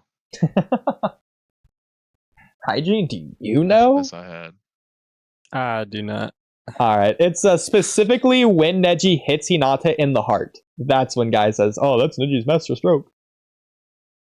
Crazy. I know. Oh, you guys are never gonna get this. Okay. Who else said what a drag besides Shikamaru or Shikaku? Naruto? Nah, Naruto. that's what I thought as well.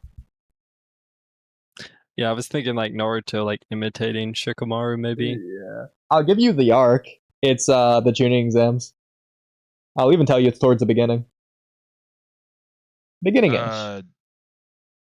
The guy that had the toothpick in his mouth. That's Genma. Wasn't him, but you're pretty close. Fuck! I'll even go more narrow. It's specifically during the Forest of Death.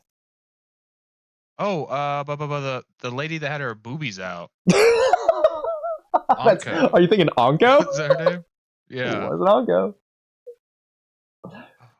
Orochimaru? It wasn't Orochimaru. Raijin, are you gonna let Chen guess all the guesses? Dude, Kimimaro? I don't know. Kimimaro was not Kimimaro? on screen in this art, What did he say? but I love that guess. It's not It was during Kimimaro. the Chunin exams. During the Oh, Forest of Death. Right? Yeah. Sakura. Not Sakura. To be fair, I don't even know if you guys know this character's name. Not that it's a name that's like not the character that's like a one-off or anything, but if you don't know Genma, then you probably not gonna know this character by name. You know him by appearance, though.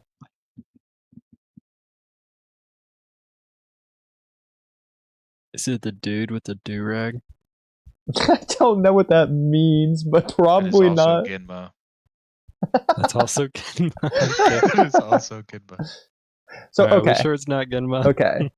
Here, I'll narrow it down for you.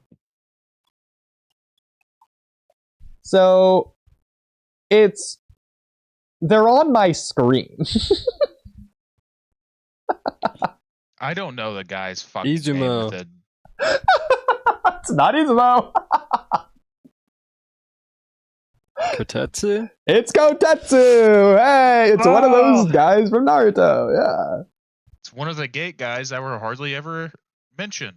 Exactly. Shout out Kotetsu. Maybe Here's actually a stance pretty on good shit, one. though. Yeah. It's a good one. Who was the first person to use someone else's hand for their own hand sign? Oh, Sasuke. When are you thinking? During the Land of Waves. Okay. Raijin, Any other guesses of your own? You agree with Jin's answer or disagree? Dude. Long response. Well, you never know, Jin. Maybe the response was, it was Sasuke who used it in the Land of Waves. See, that takes about that much text. Or was it Kakashi in the Land of Waves? It's one of those two. I think it's Orochimaru. Okay. Well, let me say this. It's not Orochimaru, but you couldn't be closer. Orochimaru in that female body? Who the fuck was that? That's not what I meant, but that's funny.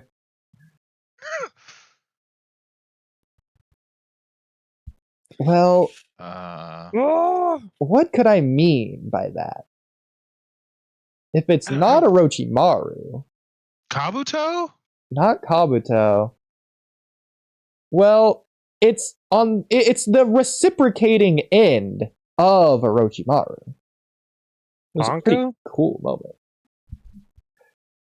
Jen, any further assumptions here? No. All right, you got it. It's Anka. It's the double elimination jutsu with Orochimaru. It's when she's fighting Orochimaru in the forest. You were trying to get me off the trail. I mean, you guys just want to see if Jen had any more guesses. But yeah, she does it on Orochimaru's like substitution or whatever. Yeah. Pretty cool moment. What does Naruto call toilets? Poopers. I don't fucking know. Dude, I don't like. So he says this in the English dub in episode 3 when he drinks the expired milk and goes to kiss Sakura, and then his like stomach starts acting up and he goes to the toilet. Potty? You're very close. Potty, Steve. Well, it's a shorter derivative of potty. Pot? You got it. Yeah, the pot. Wild. Yeah, here's another quote. You'll never guess who said this. This is what we call reality. Madara? You would think that. Obito? You would also think that. Neji? Not Neji either.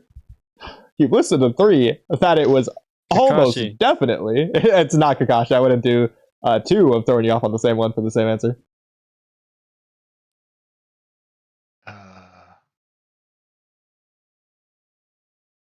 Hiruzen. Nah, Hiruzen. That's actually a really good guess too.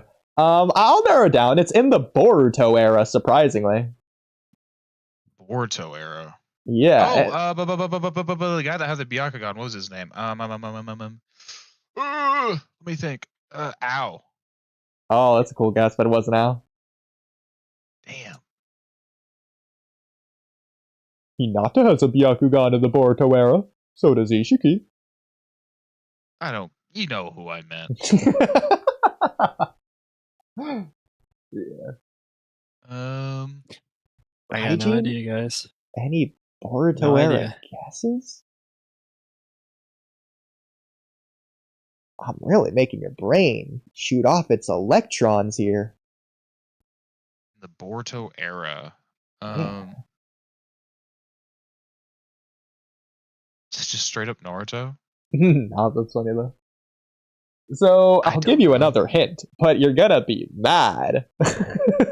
Okay. So the answer is only in the Shinobi Strikers video game. It's only in Shinobi Strikers? But it's a canon character. It's actually really interesting that this character does say it. I do wish this was canon. Shikamaru? Not Shikamaru. Who would be the most interesting character to say this in Boruto? Tintin? Why? Okay, now I'm curious, Jen. Why would Tintin be the most interesting character to say this of all people? Because it's badass. Because it makes no sense, and she just runs a tool shop. Like I don't know.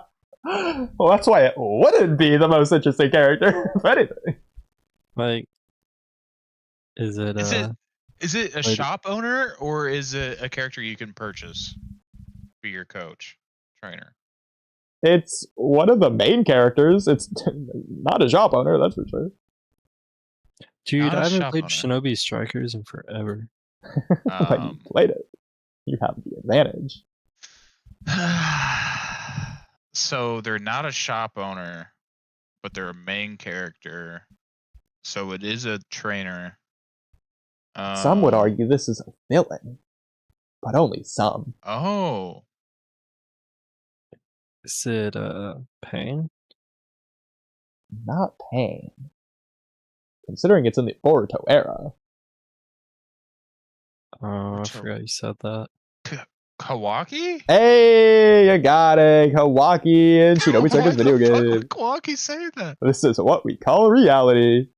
That is a dope line for the character to say that. You gotta give me that. Yeah. Yeah. So I'm actually going to change this question from when is the first time Sasuke calls Kakashi Kakashi, because it's way later than you might think.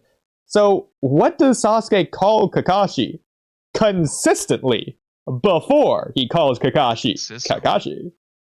Pervert? No, but that's funny. Oh, when? When is the first time? Well, you could answer that question too. But yeah, when do you think the first time is? And what do you think he was calling him beforehand?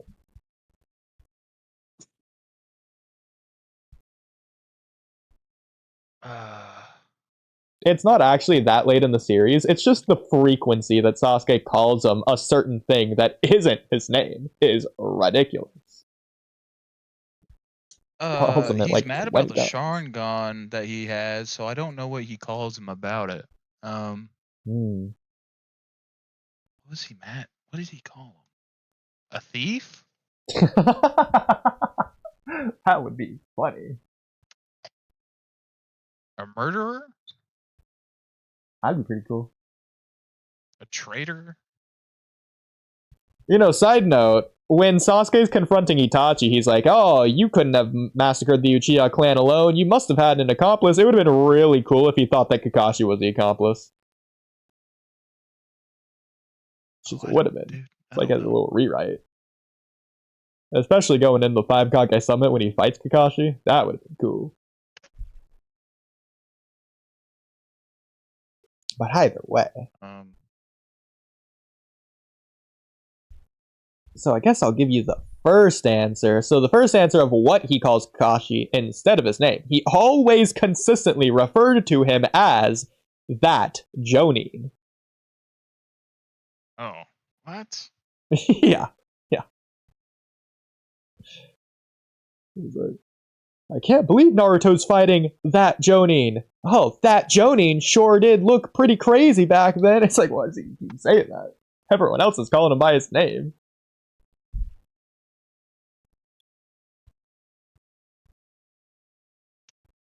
Fuck, dude. I think I I'll know be what right I know. back. Dude, it's like... I think I see what you're saying now, but it's still not coming to me. It's a pretty prominent moment. Kind of prominent. For the time.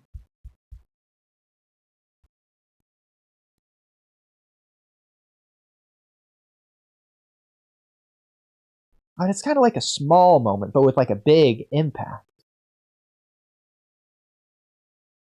And it was during one of Sasuke's decisions. Is it not just like Kakashi of the Sharingan? Nah. That would have been So cool. when he's about to leave the village, he has him handcuffed to the tree. No, not handcuffed, but tied up. That's way too late. Oh. Copy Ninja?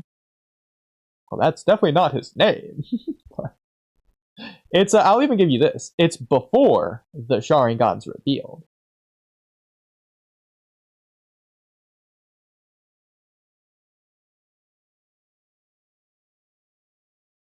So now you really got a bounds within to look at.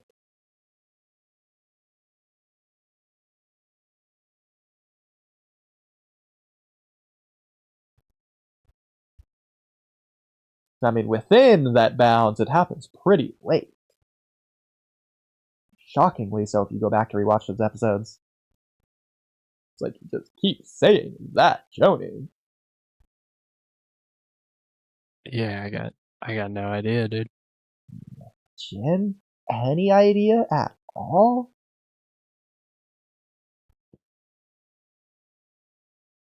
My mic's cutting it out because I'm in the kitchen trying to get something to eat, so I'm not answering this one.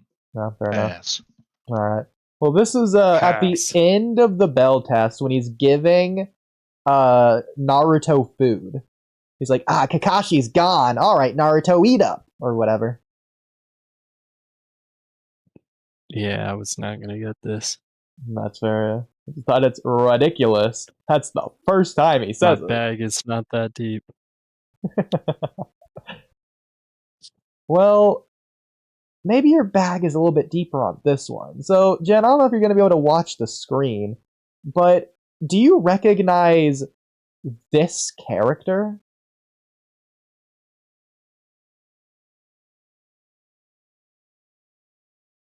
Or maybe Raijin, maybe you Yeah. recognize them.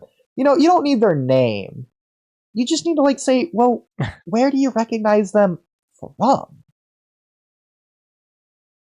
Obviously from the Naruto anime, but what other scene were they in? I don't know, gang. You mean to tell me you don't recognize this character? Give me a second. I'm about to be back in my room. Alright.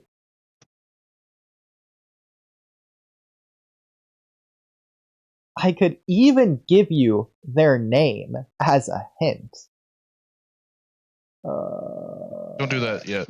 Okay.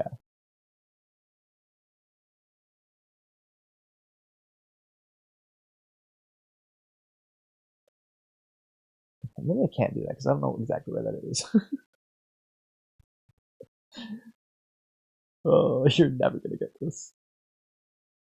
Back in my Well, room. I'll tell you what scene this is. This is at Hiruzen's funeral, episode 80 of Naruto. Yeah, so obviously, since I'm saying this, they're in a scene before this scene. So you're looking at like either Land of Waves, are probably not there. So you're probably looking at like the tuning exams, since Hiruzen's funeral comes after that.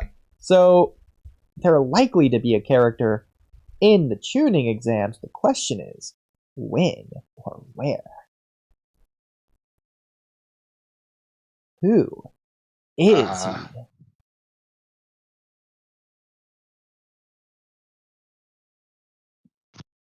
It's a good question. I mean, I will say this. He has lines. He has a pretty prominent scene where he's just like on screen and he's the focus, not a background character, but the focus for like a solid like 3 minutes, if not more. So, who is this guy? Does he give the rules for the Force of Death?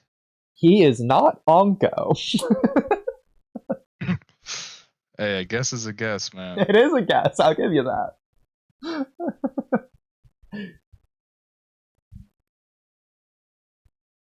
I mean, I bet we wish he was Anko, but that's stupid.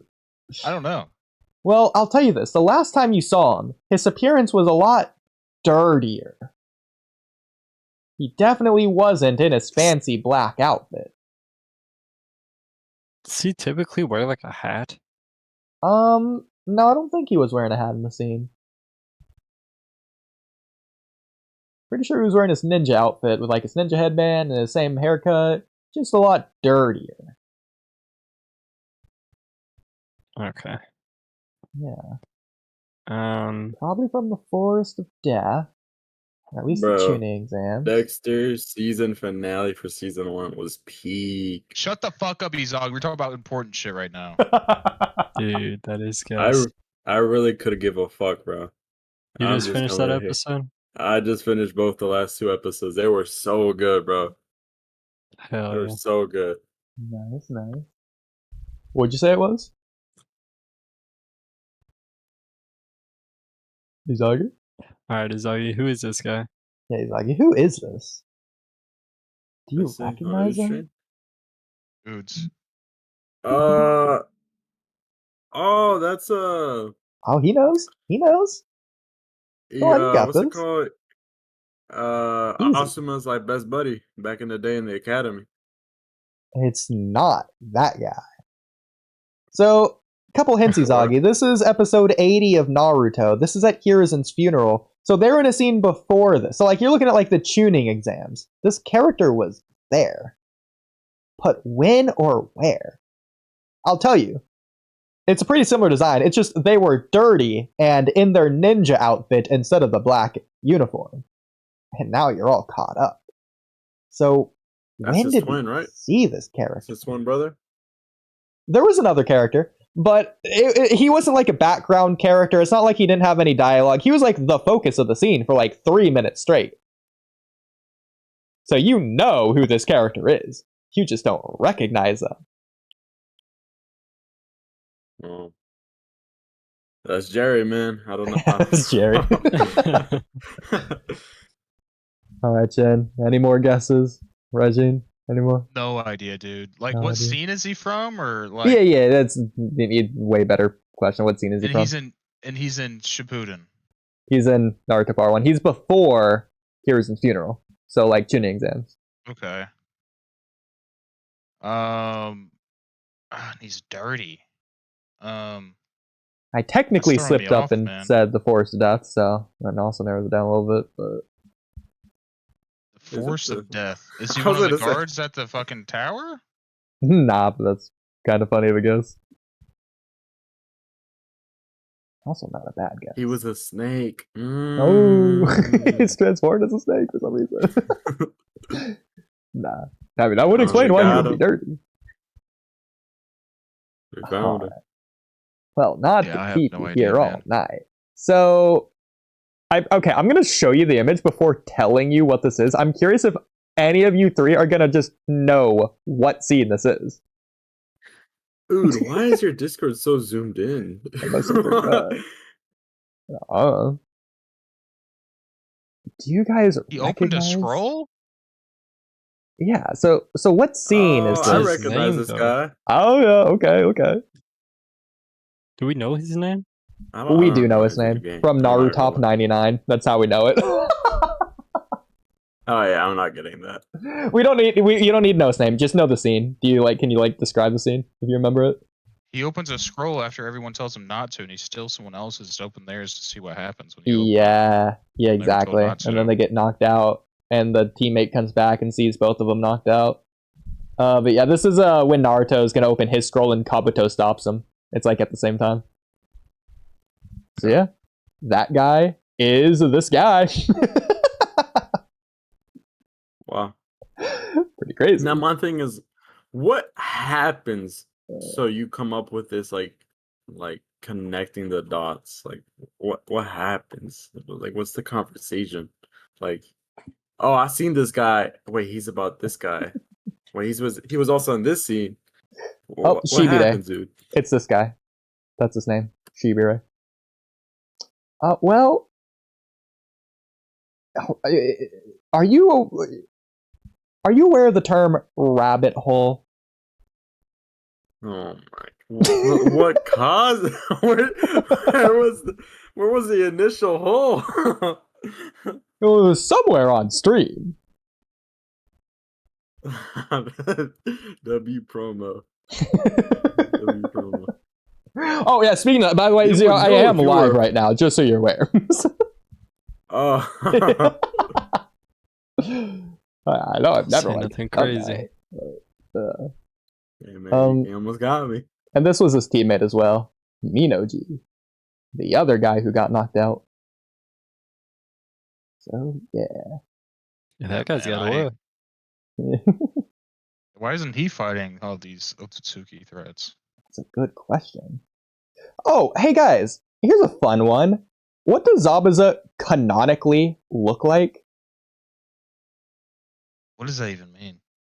So, someone in the Land of Waves says that Zabuza looks like something. What did that character demon? say he looks like? Well, not a A demon? demon. It was something a lot less impactful. Look like a zebra. That's pretty funny. So, to narrow it down, it is on the bridge, so you got that part at least. And Gato is the one who says it.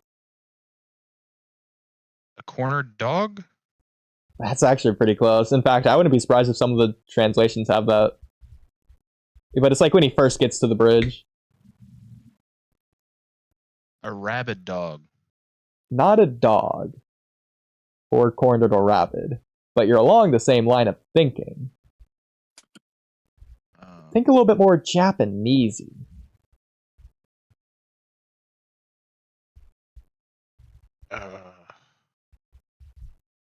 I'm just remembering, this is right after his fight with Kakashi. When he was all torn up. It was like kunais in his arms, like dogs were biting him and stuff. He's bleeding, all beat up. So what did Zabuza look like? Forgot to say what. Tell you. A demon. Well, good thing Raijin has the answer, right, Raijin? I sure do. He looked like a. He looked like the devil. Well, you know, that's a peculiar way of saying yesterday's sashimi. I was gonna say sashimi, but god damn it! Why didn't I say it? What does that mean? Now it just sounds like you're that doesn't making make shit. No, I was gonna say that doesn't make sense though. Gang, That what is doesn't a make sense. sashimi? Dude, you were on the ball on that one too. Like you had like the right mind and everything. Like quarter dog, it's just basically yesterday's sashimi in a weird way. That sucks. I'm upset. Yeah. Nah, because if you would have got that gen, you would have been like the coolest guy. I know, no. man. You just Even win the game. Cooler My than order Obito. is depleted. Now it just seems like you're like a crackhead, you know. My aura is depleted. Yeah. Means nothing now. Let's see. Here's a dumb one. When are real life people who is referenced in Naruto? What the fuck? Wait, what did you Well, say? they bring up JFK, no? It was I don't know. You're good. This is stupid. This is a really stupid one. This is I'll just give this one away technically. It's in Naruto ending, I think 3. It's in an ending? It's in an ending, yeah. Man, what the hell? Mao Zedong. Raiji and Izagi, you just want to throw out a name randomly. Drake. Raiji, any guesses? Come on, Raiji. You know it. You got this. Yo, Easy. you are my friend. It's not even that opening. I'll be right back. Or that ending, it's not that one. That's the only one I can remember. It's the one before that. This is Oh, it's the one before that? yeah. It's during the era where Yo. Naruto's learning like Gamabunta and stuff. I don't know, man. Here, I'll even These play questions are the too opening. hard. Yeah, it's let's see. Just confirm it is Naruto 3. Yeah. What the fuck? I'm just playing it on my phone. Do not hear it. Oh, you can't hear it?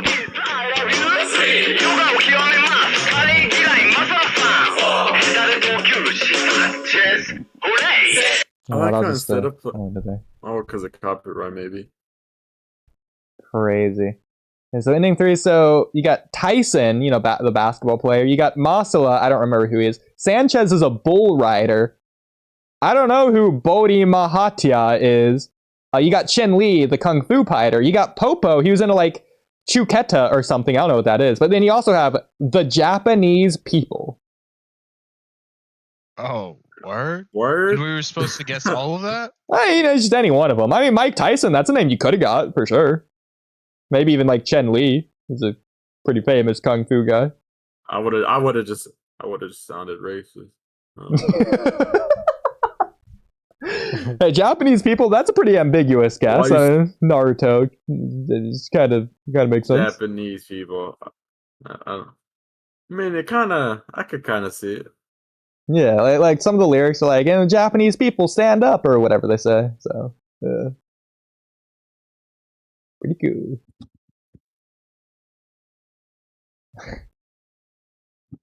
This is stupid. So,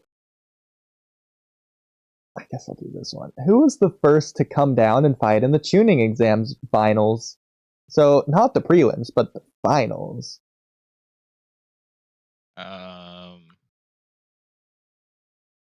Kara? I don't know. Was it Neji? It was not Neji. So you just think about the timeline, the order of events. Who came down to fight first? Kabuto. Kabuto did not fight in the tuning exams at all. In my tuning exams, I agree with that one. Yes, sir. Freaking one shot Kiba. It was Kankuro. Kankuro forfeited his match because he wanted to save chakra for Konoha Crush. So it's a lot of like blurred out. So I don't know what the answer is, but it's quite long. Yeah, never. It don't matter. No, with Ood it matters. I don't know. Well, I will say he's gonna say. Wait. Is it not Shikamaru? Oh. Okay, what's your reasoning for Shikamaru? Because it's not Shikamaru, but I want to hear your reasoning before saying why it's not. That's the only other one I can remember. How does Shikamaru get down there?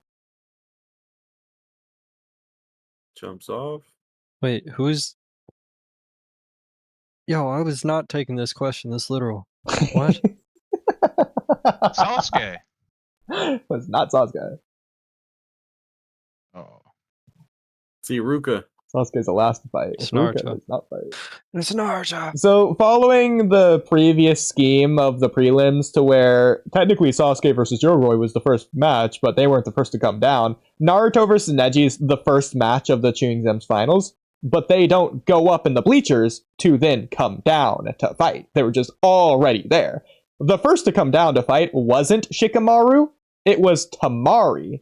Specifically only Tamari, because Shikamaru was pushed down by Naruto, and Shikamaru was gonna forfeit because he didn't want to fight. It was only Tamari. See, this is what I mean. Like, what, man? What the hell? She was the first to come down to fight. Man. And I'm not going to count Sasuke either, because he technically never went up. He just arrived to the arena. But you would count Gaara as the second to come down to fight. That was stupid. So is this like what's the next? part where we kill him? Or? Yeah, pretty much. What spoilers did you say you were looking at, Izagi? Oh, bro, the tree gooning, bro. He dead ass gooning. What? What? Check General, he's gooning, and that looks like Sakura and Ino. In general, I posted it and bought like. Whoa, let's go! We get Mamushi back. Let's go! Okay. Oh my god, he actually is. Oh my god. Okay, I don't want to look anymore. But holy crap! Let's go, bro. It's a full chapter out. That's what I said. I don't think it's a. I was like, I don't know if this is real. Bro, that's so good. I love Mamushi. Okay, this chapter's been saved. It's no longer ruined. It's not ruined by the damn honey. I hate it. Is the full chapter out or just a couple pages out of order? That's the only spoiler I saw. Like, it was just on my timeline. I got you. Okay, that's freaking hype though. Actually, I mean, hey, I don't know what type of man you are, Ood. Hey, any man. Mamushi gets me freaking hyped, bro. And if he's actually doing something, I love it. Now, my only complaint, He is doing something. like 3 chapters ago, he was said to have been on his way to the Hidden Leaf, like 3 chapters ago. So, I guess it was just a lie. Oh no, there is actually quite a lot more spoilers. Oh, Hold on. okay. I don't want to really look too much into it, but I'm gonna post it. Interesting. Oh yeah, that's the sneak peek what you just posted. They got like 3 extra pages. Oh yeah, page 1 through 4. Yeah, it's gonna be coming out. All And then you right. scroll a little bit more down. Yeah. Do we recognize this character? Because it looked like Sakura at first. I don't think it is Sakura though. It's not even like the forehead. Bro, oh, where? But it might be. Look at the top of the forehead though. It looks like the crest. Kind of not really. Is he got AI generated goon material? Hold on. Really the right one kind of looks like Ino, in, like the bathing suit. That's what I literally said. I thought it was Sakura and Ino. I'm saying. Hey, man. Ikimoto, you might have saved the manga. Hold on. At first, I didn't realize it was a book when you first posted it. I thought it was like he was using his weird powers to like whatever he was doing to see Eida's Senrigan vision or whatever. I thought he was doing that to like just peep on women like Jiraiya.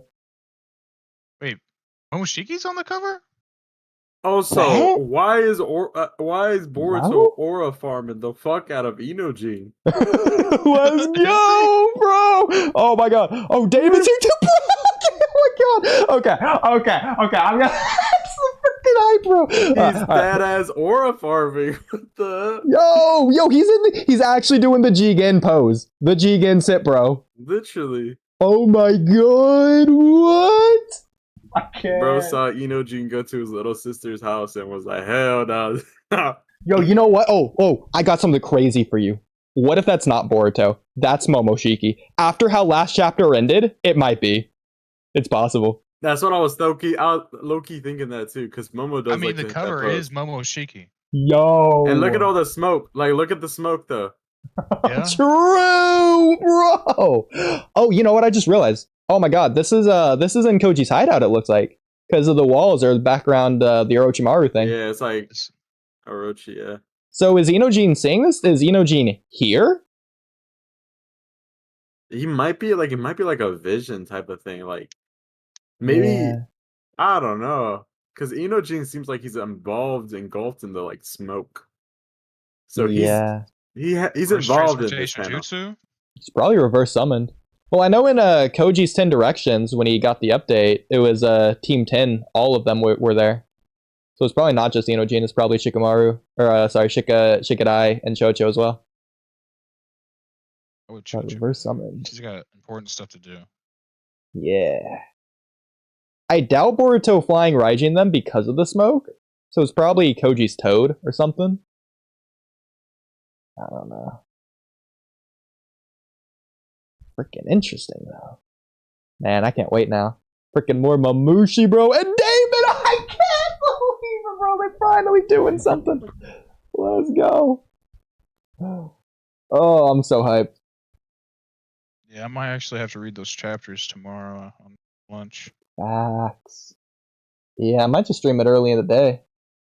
Depending on what time. Spoilers. Yeah, I think I might just do that. We'll figure it out. Did you see the spoilers? I did. I love chat. Okay. Probably just gonna end stream there. Oh, clueless. If it's the start of the manga, yo, bro, I can't believe it. March. Yeah, we need to get Ood a second monitor, bro. He reads chat at the last minute. I know, it's so bad. No, don't end. Shut me, Izagi, bro. Oh, God. Listen, Izagi, if you can go pee for me to where you're using my bladder, I won't need to end, but otherwise, I think I should end. Wait, hold on, give me a minute. It's not gonna. I mean, I'll be impressed if it works. But... I've been working on something real quick. What does that mean? You're gonna have to use some sort of crazy long distance wire for this one. Hey, All right, all I gotta say is I just hold out tried, your did it hand. work? Hold out your hand. That's Yeah, crazy. just hold out your hand outside the window, Ood. You'll feel something. I'm What's that concerned with what I'm gonna feel. Don't worry about it. What's the If it texture start of this raining, just know item? it's not pee. if it start raining, just know it ain't rain. That's all I gotta say. I got you. We pissing on people now. That's what he's saying, bro. Well, after I'm these pissing spoilers, I forward, think but, that's what Mamushi wants to be doing. Oh god, Oh. nah, he's a freak. D1 Gooner. Facts.